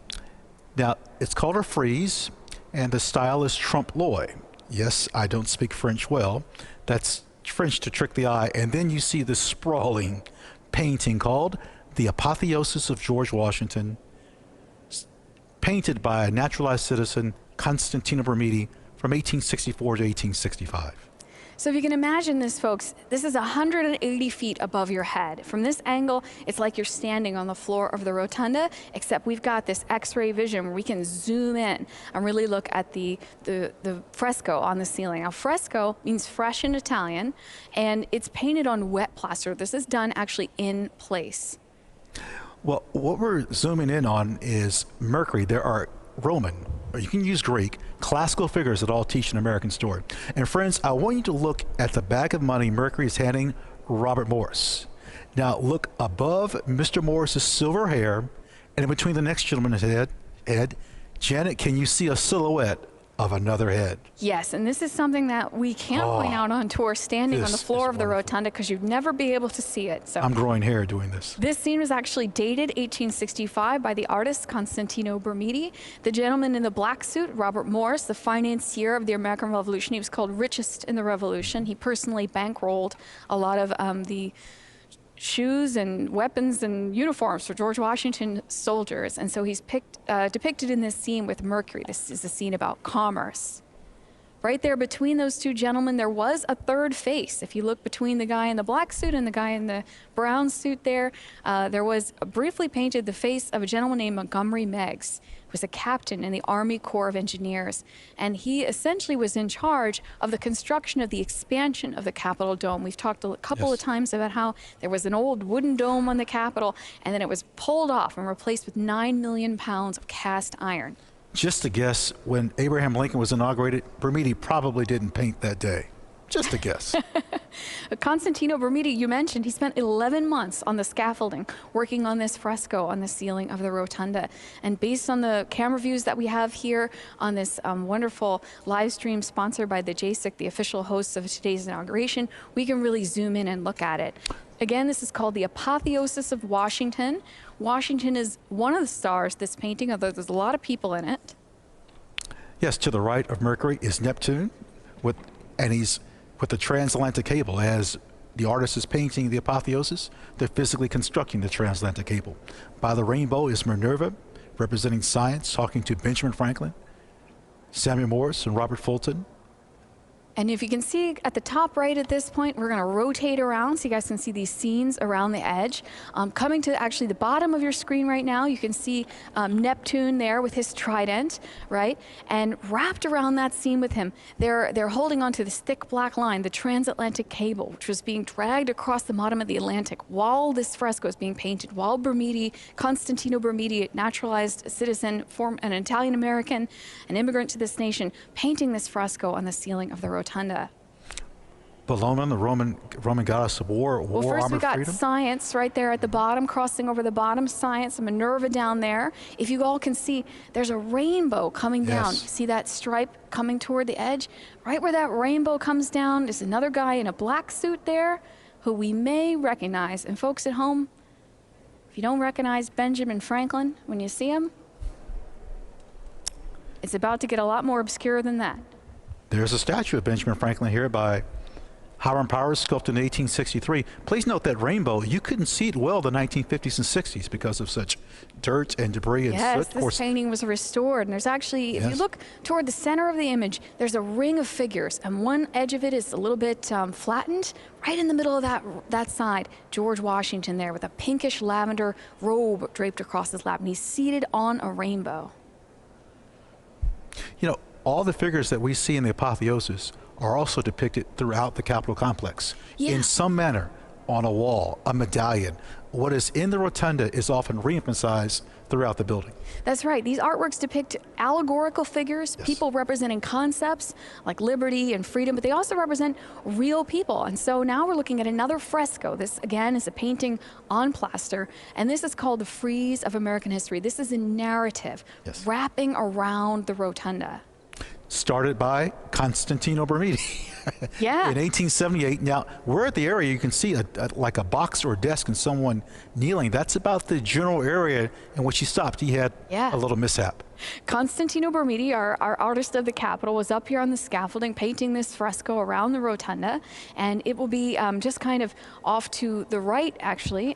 This fresco goes chronologically to the right. There we go. And so right here, this scene, there's kind of a box on the ground in it. Right? This is a moment of transition. So what we got here is a moment where another artist takes over. His name, Filippo Constantini. Now, friends, there's a person in the middle. It's like he's wearing knickers. For you golfers, as if he was Payne Stewart, bless his soul. And maybe you can see that the left shoe, or sandal, if you will, looks different than the right. If you can't, look at the three indigenous people. See, they're painted a little larger in what? A different color. That marks where the second artist takes charge, Filippo Constantini. And he paints scenes that Bermidi had etched, but things don't exactly go quite according to plan. Yeah, this is something that, again, folks, if you were on tour with us in the rotunda, we would be squinting to try and see this. So it's incredible that we have a camera to bring in on this. That guy in the center with holding his cloak in front of him, that's William Penn. And our man Constantino Bermidi, our artist of the Capitol, is up there on that scaffolding, and he was working on William Penn's foot at the moment that he slipped from the scaffolding and started plummeting toward the floor of the rotunda. Bermidi was not hurt. He was rescued by a number of people around, including one of our predecessors in the Capitol Guide Service. He was brought back down to the ground, and he declined to go back up that scaffolding, and that's when Congress brought in a second artist. So if you can see William Penn in the center, holding his cloak in front of him with one hand out to the side, one shoe has a buckle on William Penn and one doesn't. As a matter of fact, the second artist, Filippo Constantini, actually wrote his name under the three Native Americans, but it's next to impossible to see. So we continue these scenes, and we have, look at this, the colonization of New England. So glad that Reverend Beeman referenced the fact that this Capitol is built on land, land of Native Americans, and they are pictured, Native Americans are pictured in some of the artworks in the Capitol, but they appear a lot in this particular fresco. Here we have the colonial governor of Georgia, the first one, William Oglethorpe. That's the scene there, making a pact with the Muskogee Native Americans. So this is a frieze. Now, typically the term frieze refers to a sculptural band around the top, similar to the pediments out on the east front that Ron and I were telling you about a little bit earlier. This one is painted around the inside of the rotunda, and as Ron mentioned, trompe l'oeil. It's to fool the eye. Oh, look, a little bit of sunlight shining in on that fresco right now. So it's flat. I just want to emphasize that in case you can't tell, flat, painted on plaster, shades of, I know it looks like black and white, but it's actually a deep, deep brown to create that 3D effect. Now, down on floor level, I wouldn't say human scale because they're still quite big, but down on floor level around the rotunda, we've also got a series of giant paintings. Oh. This is by John Vanderlyn, and it's featuring Mr. Columbus. The painting size is 12 by 18. To give you an idea about why you should come and visit the Capitol, visit Congress. That door right there is the east front door that we can see the light coming in there. That's that east front door we've been watching. Here it is from the outside. We have paintings that are 20 by 30 if you visit Congress outside the chambers. It's you know, we could be here until when? The next inauguration. Our beloved East Front once again. So there have been inaugurations in a lot of places. We talked about this. We started off with George Washington's originally in New York City. You mentioned that James Monroe was actually inaugurated in the brick Capitol. Yes, the brick Capitol. A little building across the street. It's not there anymore, but where it was is the site of today's Supreme Court. Looking at the Capitol from the west now, you can see the inaugural platform down there in the center with the flags that built there on the west front. So some of what you're seeing, the upper edge is west front that's always there, an expansion of the Capitol in the 1890s, and the Frederick Law Olmsted landscape architect designed the Capitol grounds around it. But then we also have a little bit of extra, which is built every 4 years. Now, when I want to say a little bit, this inaugural platform is massive. It takes 177 tons of sand to fill in the fountain underneath the west front so that they can build this platform up over it. Now, Janet, you mentioned platform and over it. At one point, there used to be a berm there, and Olmsted had it taken down, if you will, and they put in this terrace. Oh, look at the Senate side of the Capitol. We have a great view here inside this. We're camera positioned in the Senate connecting corridor, looking at the doors to the Senate chamber there. Now, again, folks, this is a unique view, and actually, if you were on tour with Ron or I, we would be discouraging you from photographing those doors yourself. Those Absolutely, Senate doors. I would. Yes, United of States course Capitol Police ask us not to have people point their personal cameras straight at those doors there to the Senate chamber. So this is a view that you're getting that no one else has, and we get on almost no other day. That painting on the left is of Senator Robertson from Arkansas, and once again, our beautiful English Minton tiles. Just around the corner, just out of sight, there's a painting of Hattie Caraway, also from Arkansas, yes. The first woman elected to the Senate.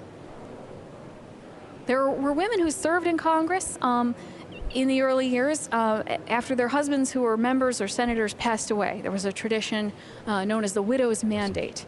But it wasn't until Hattie Caraway elected to the Senate in her own right. We should mention, not far from Hattie Caraway, upstairs is a painting of Senator Margaret Chase Smith from the state of Maine. Yeah, we were talking earlier about how some of these artworks are given to Congress from individuals or groups. Some of the statues we've seen and some more that we'll see given by various states, but there are also artworks that are commissioned. And here on the Senate side, like we're looking at here, there's a collection of art which depict some of these firsts. Now, friends, we need to be specific about this. We've talked a lot about presidents, but the vice president is the president of the Senate, and there's a bust of every vice president of the Capitol, with the exception of one, Mr. Gore's, which is, from what I hear, it's coming. It's on the way. Yeah, the vice presidential bust collection lines the Senate side of the building, and actually, as the years go by, there's more and more busts, and they appear in more and more places. As a matter of fact, from this angle, not far, is Vice President Cheney's bust. It was dedicated in 2015. Ironically, it was dedicated in National Statuary Hall. What's National Statuary Hall? The old House Chamber. Because what? We like everything that is old. You can see folks with cameras getting into position there. Oh, and we're back on the East Front Plaza here. Now again, underneath that plaza there where you see the folks standing and the cars parked, underneath there, the Capitol Visitor Center, the newest part of the Capitol complex, opened up in 2008. And that's where most folks come through when they come to visit us. Hope we're able to, I'm glad we're able to showcase that the inauguration is more than just the oath of office. It's a day's event. It's prior to January 20th. It's a full day of events. I mean, there are ceremonies on top of ceremonies. The inaugural address isn't a requirement, but it's a tradition. Right.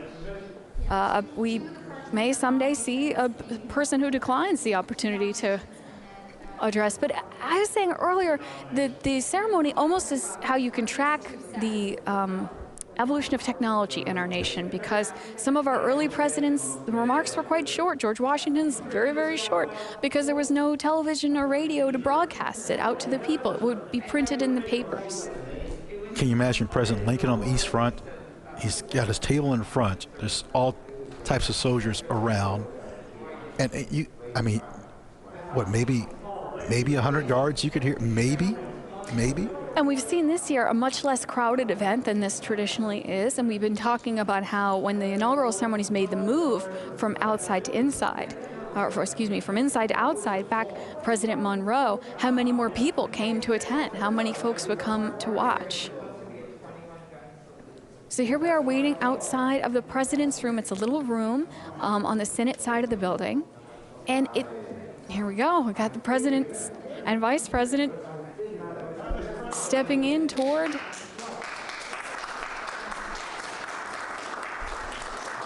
pause for applause.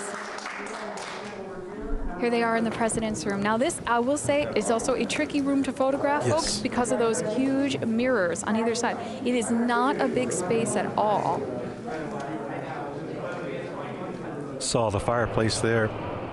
I'm such a nerd. I think I know how many fireplaces are in the Capitol. So that's going to be a quiz for you right now, Janet. Trivia question for me. Ron is asking how many fireplaces are in the Capitol. I'm going to give you 3 choices. Okay. Okay, well, 120, 160, 144. 160. 144. Now, how many work, that's another issue. All right, here comes the signing, folks. Before we begin, Mr. President, after you're done signing the documents, when you're ready for the ceremony to end, if you would just give me a signal nod, I'll have press escorted out of the room.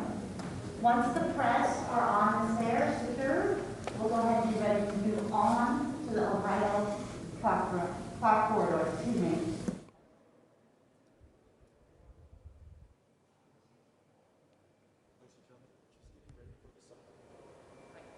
Ladies and gentlemen, we're getting ready for the signing.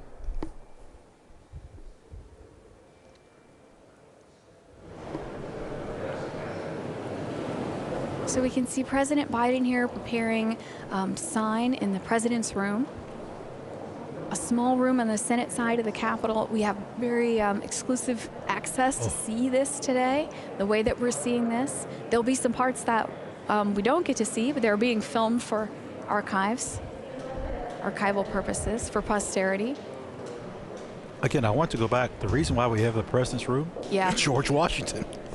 He said the president should have a room where from time to time he can meet with Congress and sign bills, or not sign bills, but have interaction. Yeah, and it's another holdover from a different era, folks, when the term of our president and our Congress overlapped differently. So we tend to think of inaugurations happen in January, new Congress comes in January 3rd, right? But that's been different over the years. Oh, let's watch.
needed all the help I could get, Mr. President, for treating on Delaware Shore.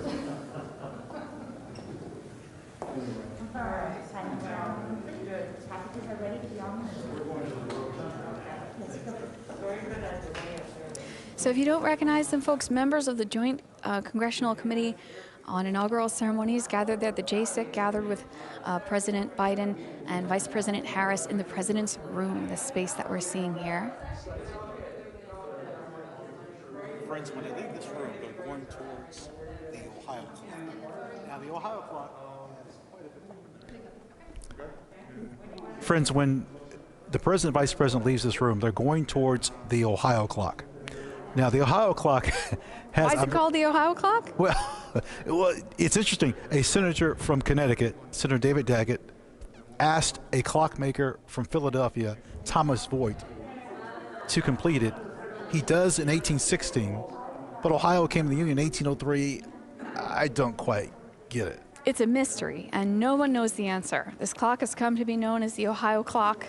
It stands in the Senate hallway, which we're going to be seeing the party passing through soon on their way to the rotunda for the presentation of gifts. We're just wrapping up the signing ceremony here.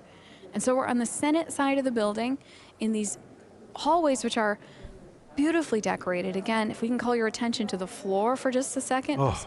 Minton tiles, they're an encaustic tile, which means that the way that they're glazed is a little bit different than the kind of tile we're used to in our kitchens and baths. They're made in Stoke-upon-Trent, England. They're custom made for the Capitol, hallways lined with these. Friends, don't just think that the members can walk on these tiles. You can. How? Visit Congress. Janet, I think the number one question that's asked of us, how do I visit Congress? If not the question within the top three.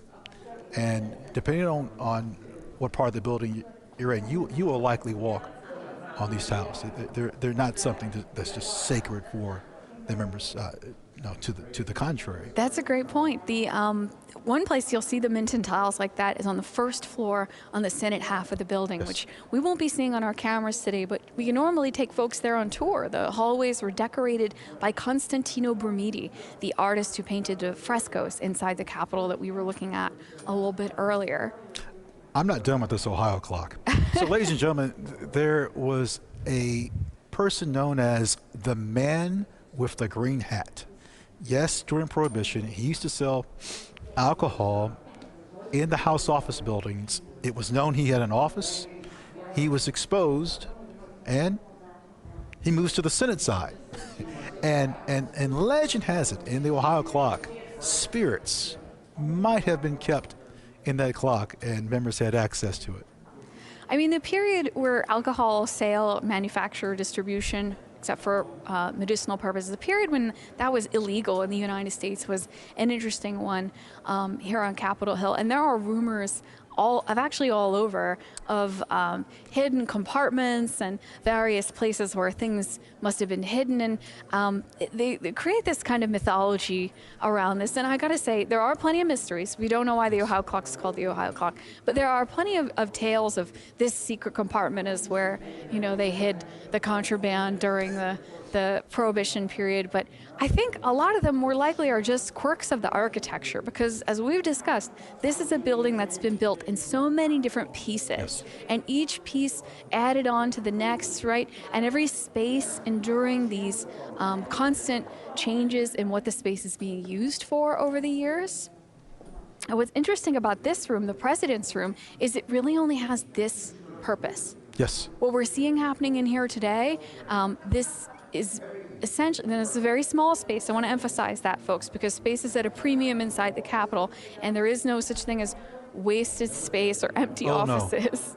No. But this particular space is set aside for this special purpose of the President using it on Inauguration Day. And again, this dates to a time when our President's term and our Congress's terms would be running out March 3rd or 4th, and there would be kind of a race to sign last-minute legislation in that beautiful President's Room. Looking down at the rotunda here. By the way, I think it's possible President Biden may not re-enter the President's Room until either a State of the Union or, well, who knows in the future, but I wouldn't think he would be there maybe one or two more times. It doesn't get used a lot. That's what we're saying. And for us to be able to see this moment of President Biden and VP Harris in the president's room, they've just concluded the signing ceremony.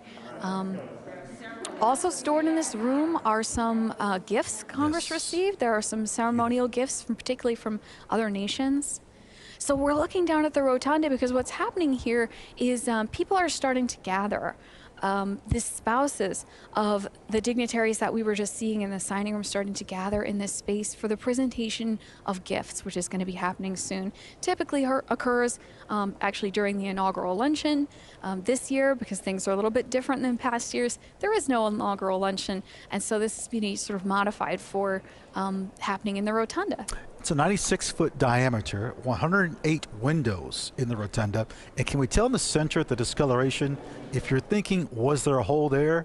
Yes, it was covered up. So the idea, the painting of George Washington glorified, you would look down through the hole or oculus to a statue of George Washington in the crypt, and then he would be with Mrs. Washington interred or reinterred, except much of that didn't happen. Right, that was a part of the design that didn't end up happening, but right there in the center of the rotunda where we see some camera equipment and things now, that was intended to be this statue of George Washington. And actually, you can see the statue that was meant to go there. If you visit our friends at the Smithsonian American History Museum, they've got a Horatio Greenough statue of George Washington, an unusual view of Washington. We are not used to seeing him seated, wearing a classical Greco-Roman toga and sandals. No, we're not. And that was meant to sit right there in the middle of the rotunda. Now, there are some sculptures around the edge of the room.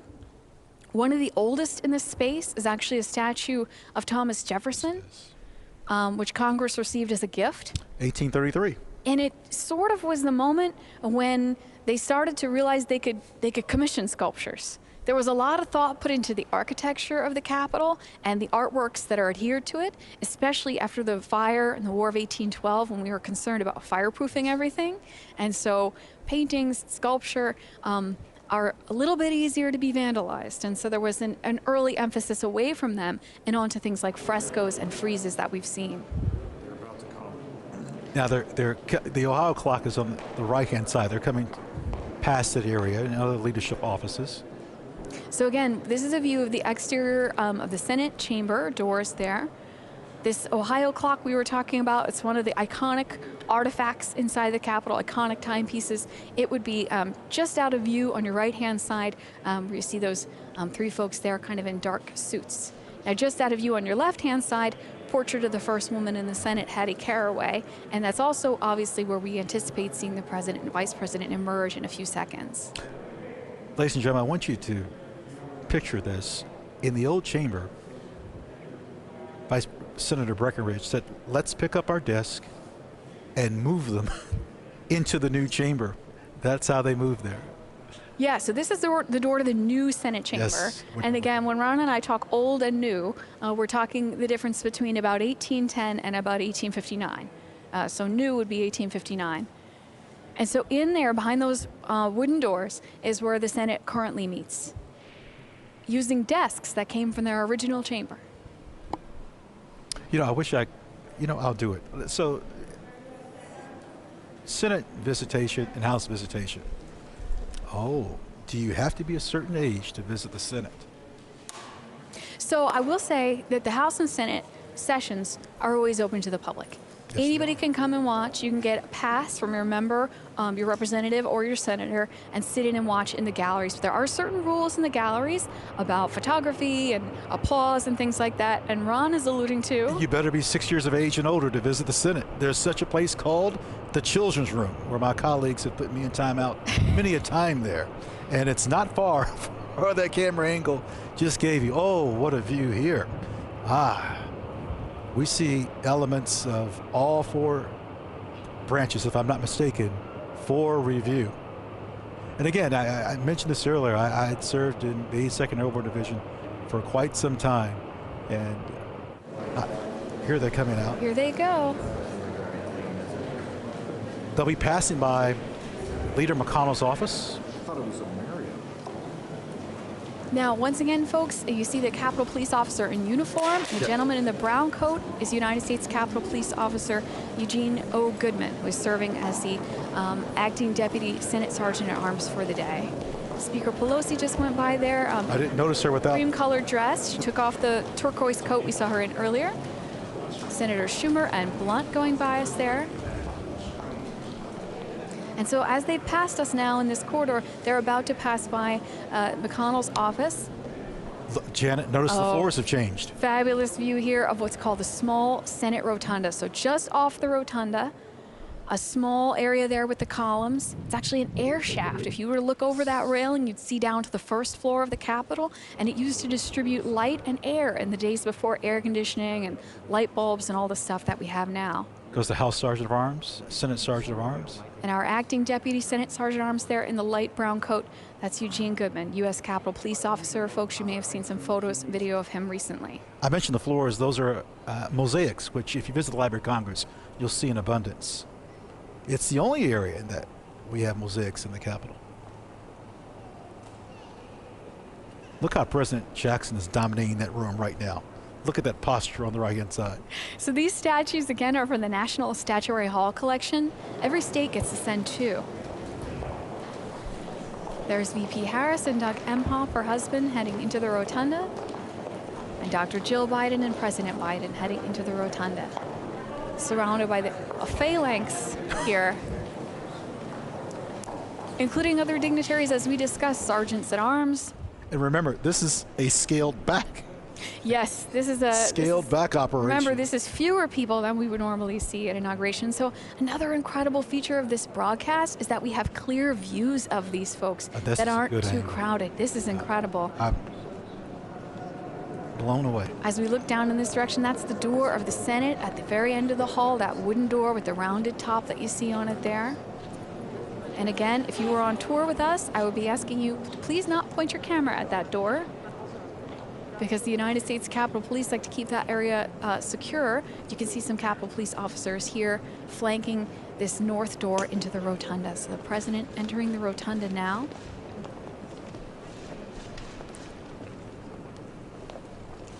Oh, look at that beautiful All right. painting. Now, this is a painting selected by the chair of the JSIC. And the First Lady and the Vice President and the second gentleman. Normally at this time, we have a lunch, and probably no person alive has attended more of those lunches than President Biden has. It's an important moment where it's bipartisan. It's the time to bond between the executive and the legislative branch of the government. We probably don't need as much bonding because we already have that natural bonding with you and the traditions here. By those traditions, usually there's a painting at the front of that event that the chairman picks. This time, not knowing we were going to have an event until what we were going to do about an event until late, I asked Dr. Biden to help pick the painting, and this is the one that she recommended. The painting is landscape with rainbow. Rainbow, always a good sign. It's loaned to us for today from the Smithsonian American Art Museum. The artist, Dr. Robert Sheldon Duncanson, he was the best-known African-American painter in the years surrounding the Civil War. He was based in Cincinnati, encouraged by abolitionists who, among other things, sponsored a trip for him to do some study in Europe. This is a painting that he painted in 1859, and I think maybe it's sort of the classic America as a paradise painting that a lot of painters were doing then. But for him, a black artist painting this painting that's so much like an American utopia on the verge of a war that we would fight over slavery, makes all of that, I think, even more interesting in that while he faced lots of challenges, obviously was optimistic even in 1859 about America. And so, Dr. Biden, thanks for helping select this painting, and glad to have all four of you here as we move on to my good friend Senator Klobuchar. I like the rainbow. The rainbow is always a good sign. Let's hope so. Go right ahead. a mixed-race artist who created this painting, and it actually depicts essentially one of the last stop on the Underground Railroad. Door number 2. Moment on the river. There we are. Good. Mr. President, First Lady, Madam Vice President, and our very first second gentleman, on behalf of the American people, it is our honor to present these custom-made crystal vases commemorating your historic inauguration. Lennox, which you know is a great company, American company, has handcrafted these gifts for the past 9 presidential inaugurations. It is a good thing I don't have to hand them to you personally. They each weigh with the base 32 pounds, but combined 64. But Jill, I know, is very strong and could take them both. Exactly. But the Lennox company is actually based in Bristol, Pennsylvania, which you know, Mr. President, is a mere 132 miles from Scranton, since we know today all roads lead to Scranton. The team at Lennox has worked for months to capture the spirit of this inauguration and your incoming administration. Mr. President, your vase features the White House, and Vice President Harris's features the U.S. Capitol. The gifts represent the hope and the faith the American people have placed in you to move our country forward. Thank you. Thank you. As Senator Klobuchar mentioned, the Lennox Company is an American company. It's been around since 1889. President Wilson commissioned china for the White House from them, first set of American-made White House china in 1918. Those lead crystal vases, 17 inches tall, she mentioned they weigh 32 pounds. They're all handmade in Pennsylvania by a craftsman named Peter O'Rourke.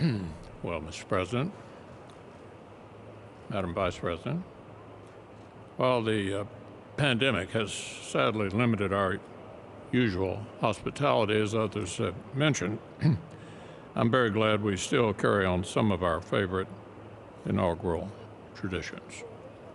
It's my honor and privilege to help present these flags of our nation that were flown over today's event here at the Capitol. Now, I have to make one point of personal privilege on behalf of the Senate.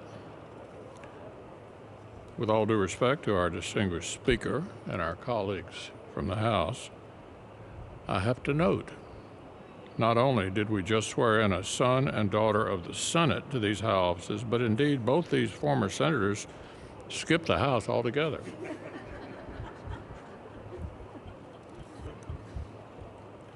The Star-Spangled Banner is our greatest symbol of our endurance of the American idea. It flies over this building on triumphant days and on tragic ones, over all factions and all parties. And today this flag flew over our former colleague's inauguration as the very first female Vice President of the United States.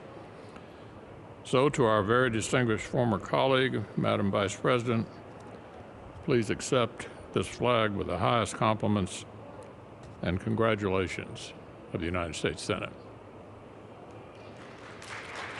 Senator McConnell here presenting flags that have flown over the Capitol today during the 59th inaugural ceremonies. Speaker Pelosi, let's listen. The distinguished leader of the Senate pointed out that he has hosted this lunch for members of the Senate who have become president and vice president. But I have the privilege of giving the flag to the President of the United States, the flag that was flown when you were sworn in, Mr. President. This flag may it reflect all that is said about your inauguration. America united. May it be a symbol of the hope, the healing, and the just all of the enthusiasm that you have for our country. And as we heard the beautiful national anthem, when we're at the stadium and they say, is our flag still there? Then you say, play ball, right there, play ball. So we're going to get ready to play ball. We're ready to go with the inspiration of our flag flying.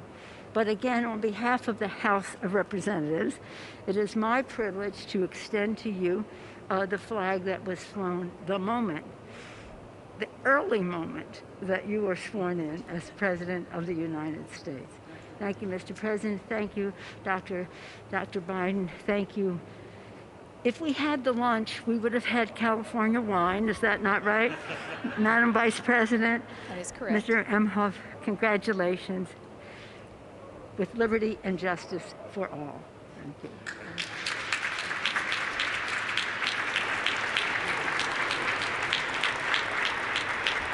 These gifts are presented by the JSIC on the behalf of the American people. We've just seen flags presented that were flown over the Capitol today. And the next gift actually will be photo portraits of the president and vice president at the moment of their swearing in. And those photos had to be snapped. Oh, so quickly. Printed. Escorted over. Yeah, it was a real sprint.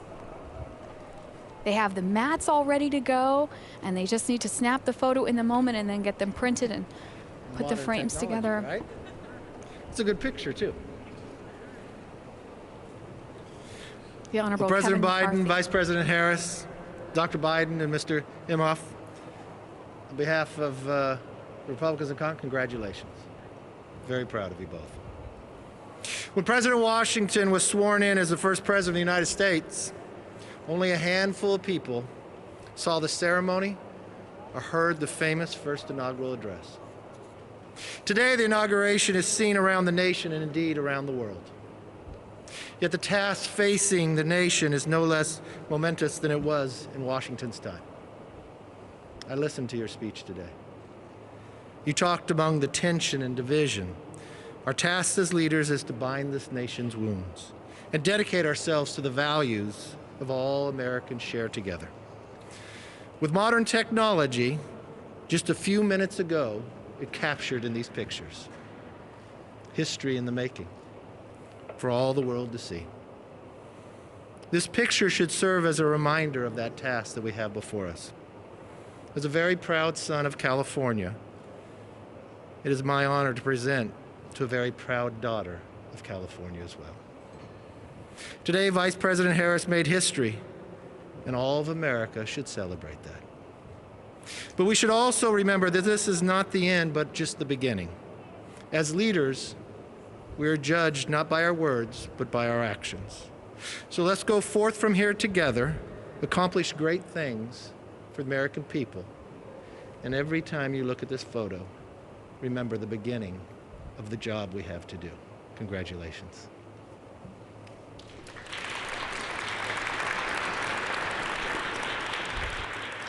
Madam Vice President, Mr. Imhoff, Dr. Biden, Mr. President. No, Joe, you're Mr. President. And we are so proud of that. Dr. Biden, he makes you call him Mr. President? Marriage is about to get rocky, I can tell. On behalf of the Joint Congressional Committee on the Inaugural Ceremonies, I too am proud. More than that, I'm ecstatic to present the two of you this picture. A testament to technology and a testament to history. Mr. President, in your speech, you talked about faith. You talked about tribulations, but you talked about victory. The Johnson brothers wrote a great hymn. You know it well, Mr. President. Today, we have a new day. And that hymn came out of faith and out of deep trouble into hope. And they said, facing the rising sun of our new day begun, let us march on till victory's won. That's what your speech was about. And that's why we are so proud and ready to march with you, President Biden. God bless.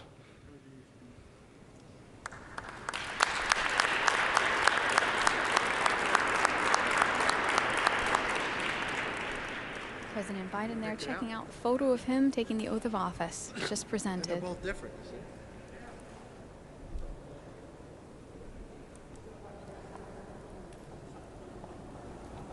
Dr. King's bust in the background this past Monday, celebration of his holiday.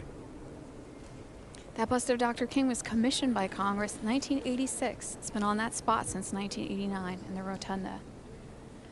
They're on the east side of the rotunda now. They're going to step through these east doors into the vestibule. See a statue of President Eisenhower there, given to us by the state of Kansas. Now, friends, you might have been wondering, wait a minute, didn't I see President Clinton, Bush, Obama leave? Yes, to Arlington Cemetery. They're still working.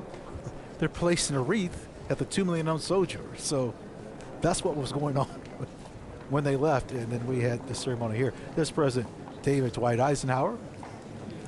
Dwight David Eisenhower changed his name.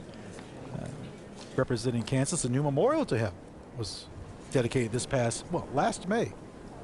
Yes, the newest memorial on the National Mall is Yes. Eisenhower Memorial. And again, these statues, some of the statues we're seeing, part of this National Statuary Hall collection. Every state gets 2. This collection was started in 1864, and there are 2 from each one of the 50 states. Only 6 states so far have given statues of presidents of the United States. And so those statues are in the rotunda. Looking out of the east front steps now, preparing for the pass and review is going to be coming up soon. You can see the military cordon down both sides of the east front stairs. Figures of war and peace in the niches on either side of the door. We have a little bit of a better view of the figure of peace there. On our left, you can see her.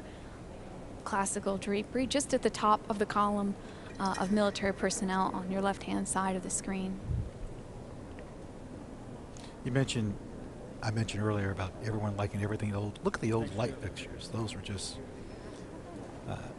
made to look like that just very recently, within the last 3 to 4 years. And a lot of elements that are exposed to the elements like that, like light fixtures and these sculptures on the exterior, a lot of times these are facsimiles because the original ones are being held somewhere where they can be preserved for future generations. We haven't mentioned the architect of the Capitol, Mr. Blanton, who's the architect, but just the staff, what a tremendous job they do. From inside working to outside and all this that they have to do. It's quite a task. Oh, you can see it's called a busby, that tall furry hat on the military there. Notice the band. Notice.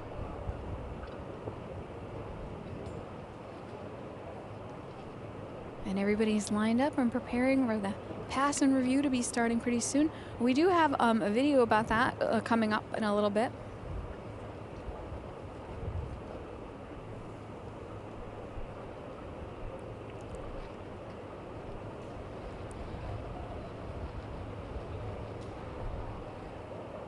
There's an old trolley stand there. Oh, we've got some Look at that. historic uniforms there. We've got some Revolutionary War style, see, fife and drum corps. So the coats that they're wearing, you can see those edges turned up. Those are called the facings, those red edges that you see around the front edge of the coat. Traditionally, musicians will wear a different color. They will wear the inverse uniform of the main body of the military force, and that makes them identifiable because in times past, especially, people will be looking to the musicians for cues about movements, and also it marks them as non-combatants.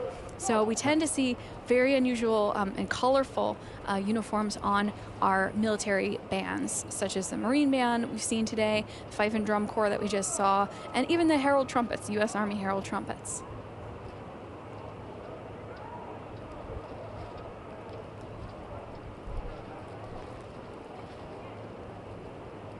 Great view of the east front stairs here, waiting for President and Vice President to come out and review the troops. I think if you're a certain age, you might think of this area, perhaps at a certain age, President Kennedy's inauguration, perhaps,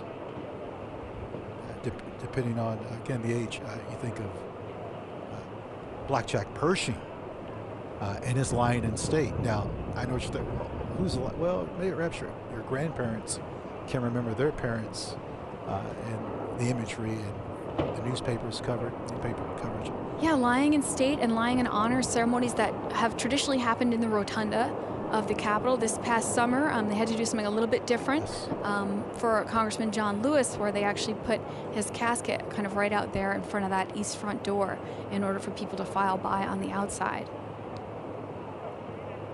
The lying in honor ceremony happened for the first time in 1998. Two Capitol police officers Officer J.J. that Chestnut, year. and John Gibson. And in 2005, there was a lying in honor for Rosa Parks. And earlier this year, Justice Ginsburg. There also was a lying in honor for Reverend Billy Graham in years past. And then lying in state is something we tend to associate with presidents, but it's happened for a lot of people, as you mentioned a second ago. General Pershing, unknown soldiers, members of the House, Senate. Well, who was, Henry Clay? Yeah, he laid in state in the rotunda. He's the first. And then a few years later, when Lincoln was assassinated, that kind of cemented that tradition that we expect that to happen. And again, speaking of Lincoln, we're looking at the East Front steps where Lincoln was inaugurated. We actually have on display down in the Capitol Visitor Center a table. It's stunning. Yeah, so we have the table that Lincoln placed his notes on for his second inaugural address. And it's made from pieces of cast iron from the dome. So the cast iron, 9 million pounds of iron that makes up the dome of the Capitol. Since it's produced in pieces, there are multiples made. And if you've ever made anything using a mold yourself, you know sometimes they don't all come out perfectly even. So there was a pile of extra pieces and cast-offs. And the workmen working on the Capitol dome during the Civil War went through that pile of cast-offs, put together a balustrade column for the center as a pedestal for the table, some of the decorative elements for the outside to come down and make feet for it, and then they put a smooth top on it, present it to President Lincoln for his inauguration. I think it's wonderful that American artists and artists from Italy that painted in the Capitol would often use workers in their artwork. The workers here, I love that. Well, we even know that Constantino Brumidi, who painted that fresco inside the Capitol dome, used some of the iron workers for his models. Charles Thomas, the superintendent, foreman. Particularly for the scene of mechanics that has Vulcan at an anvil and forge, and he needed people to kind of stand in as models to represent the workers in that forge.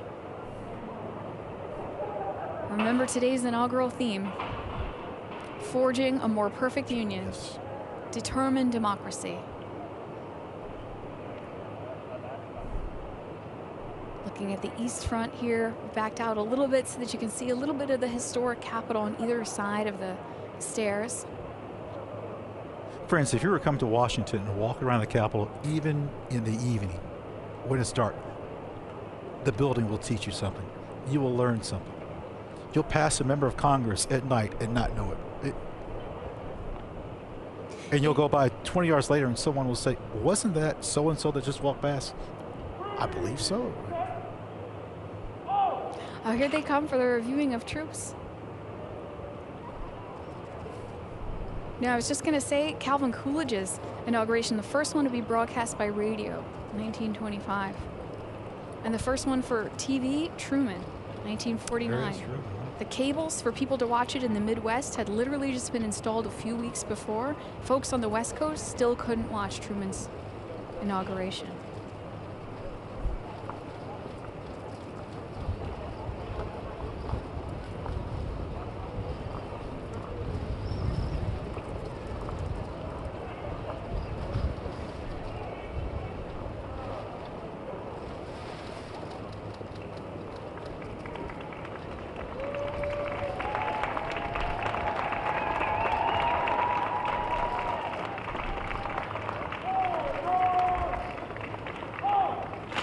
Well, that'd be nice if we could hear some of the commands. That would be nice, yes.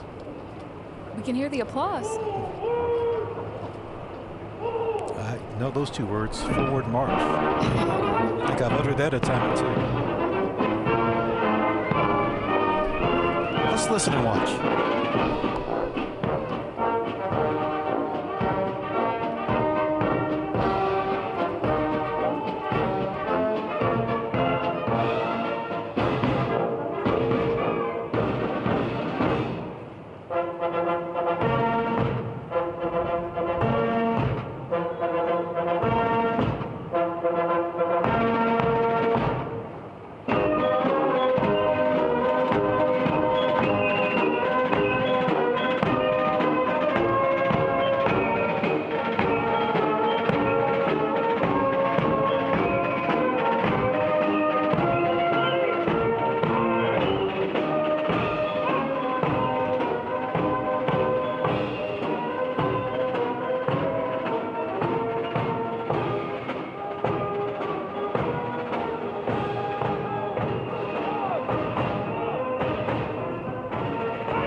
Janet, what if I were to tell you that in one day you would have a new job and change your place of residence in the same day?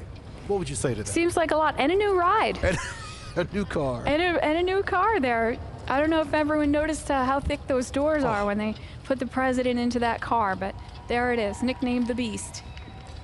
Departing from the East Front, they're on their way over to Arlington Cemetery, lay a wreath. And past two presidents while doing it. William Howard Taft and John Fitzgerald Kennedy. The vice president getting into the car there with the flags.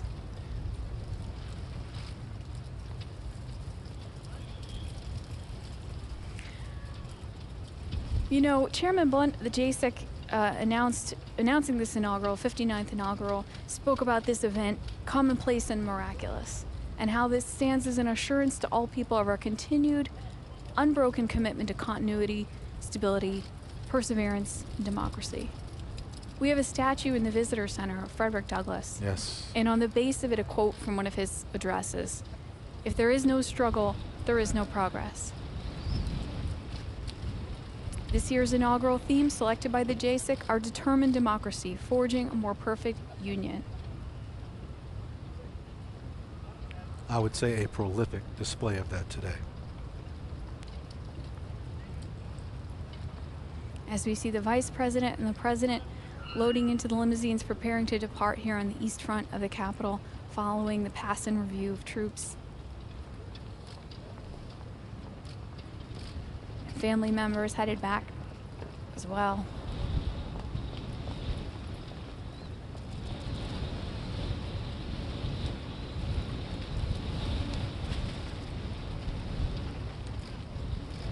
You know, at times, I didn't sense a pandemic or a lot of security. At times it seemed like, well, this is what I'm used to, but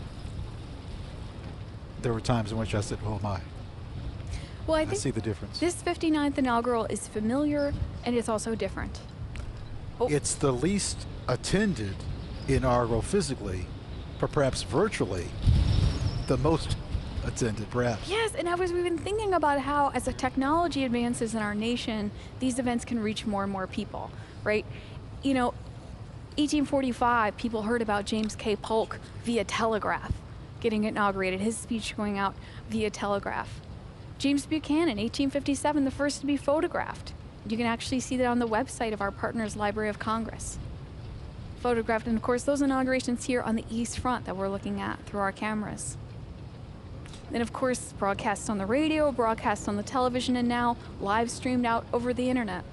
How about President Carter, who's not here to attend, but has seen, it's perhaps better in some cases that for him given some infirmities that he's able to witness this from his comfort of his own. Close up on the license plate there, it said 46. Our 46th president inside that limousine, again nicknamed the Beast. It's very heavily armored.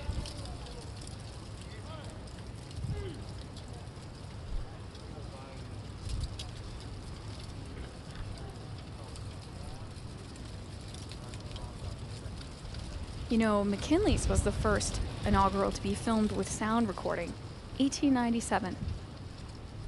And if you can imagine, we've talked about how in the early years with Washington and Lincoln, people straining to hear the president's remarks, you know, and the sound amplification for the crowd doesn't happen until 1921. But in 1897, people were able to listen to the sound recording. But yet we hear about the good old days. Yeah, in 1949, Truman, or the folks on the West Coast couldn't see it because the television cables weren't installed yet. One of those skylights there, that's the top of the Capitol Visitor Center. It's a gorgeous view. As we see the vice president's car going by there, sorry, that's president's car going by there. Departing now for Arlington Cemetery. Here on the East Front Plaza, right above the Capitol Visitor Center. That big glass skylight you see there, the water feature around it, black granite from Clovis, California. These flagstones, the pavers that the cars are going over from South Dakota and Minnesota. stones selected. There are 17 different states represented in the stones of the Capitol. I was just guessing among, just as you were talking, I think there's probably 8 to 10, 17? 17 different states represented. I learned something today. Absolutely. There's some stone from Kentucky on the borders of the rotunda. Here in the Russell Senate office building, the Kennedy caucus room that we're stationed right outside, there's some black-veined marble from New Jersey in there. It took the architects a full year to find it. A full year.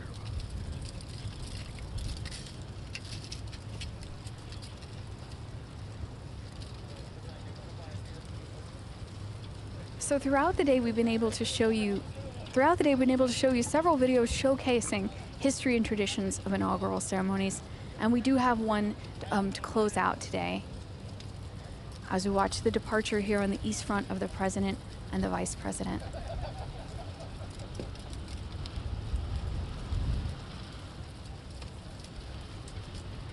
You can see the Cannon House office building in the background there.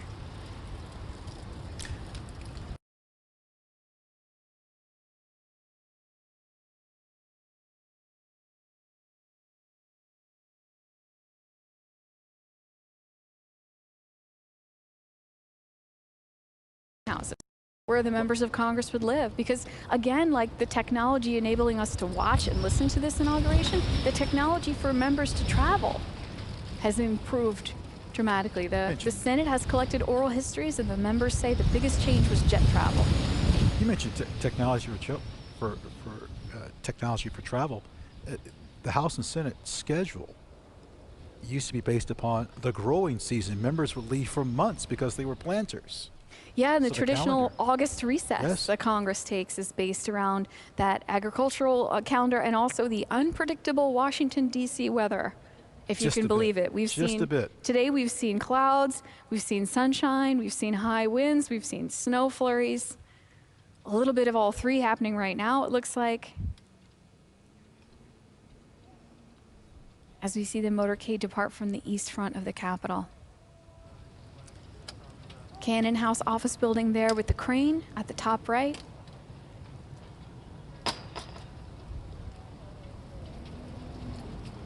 Oh, I love it. I can't say enough about the people who have performed admirably with these cameras. It just... Yeah, so we see the cordon coming down off the east front steps here, and we have one last video to explore history and traditions of inaugurations. The inaugural ceremonies may be a routine event, but it remains a unique symbol of our constitutional system. Today, as we celebrate the inauguration of the 46th President of the United States, we signal to the rest of the world that we are united as a people behind an enduring republic.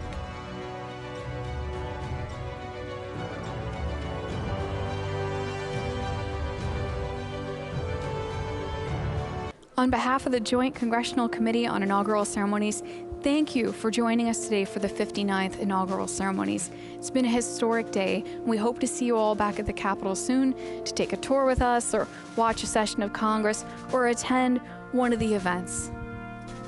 This has been our privilege. Thank you to the camera crew. Thank you to Beth Flemons of the Capitol Visitor Center, to Capitol Police. I can't say enough about what dignity and order that we saw today. I'm most proud. Thank you all for watching, and thank you to the Joint Congressional Committee for giving us the opportunity to be on this live stream with you all today. Everyone, enjoy the rest of your day. Thank you for joining us.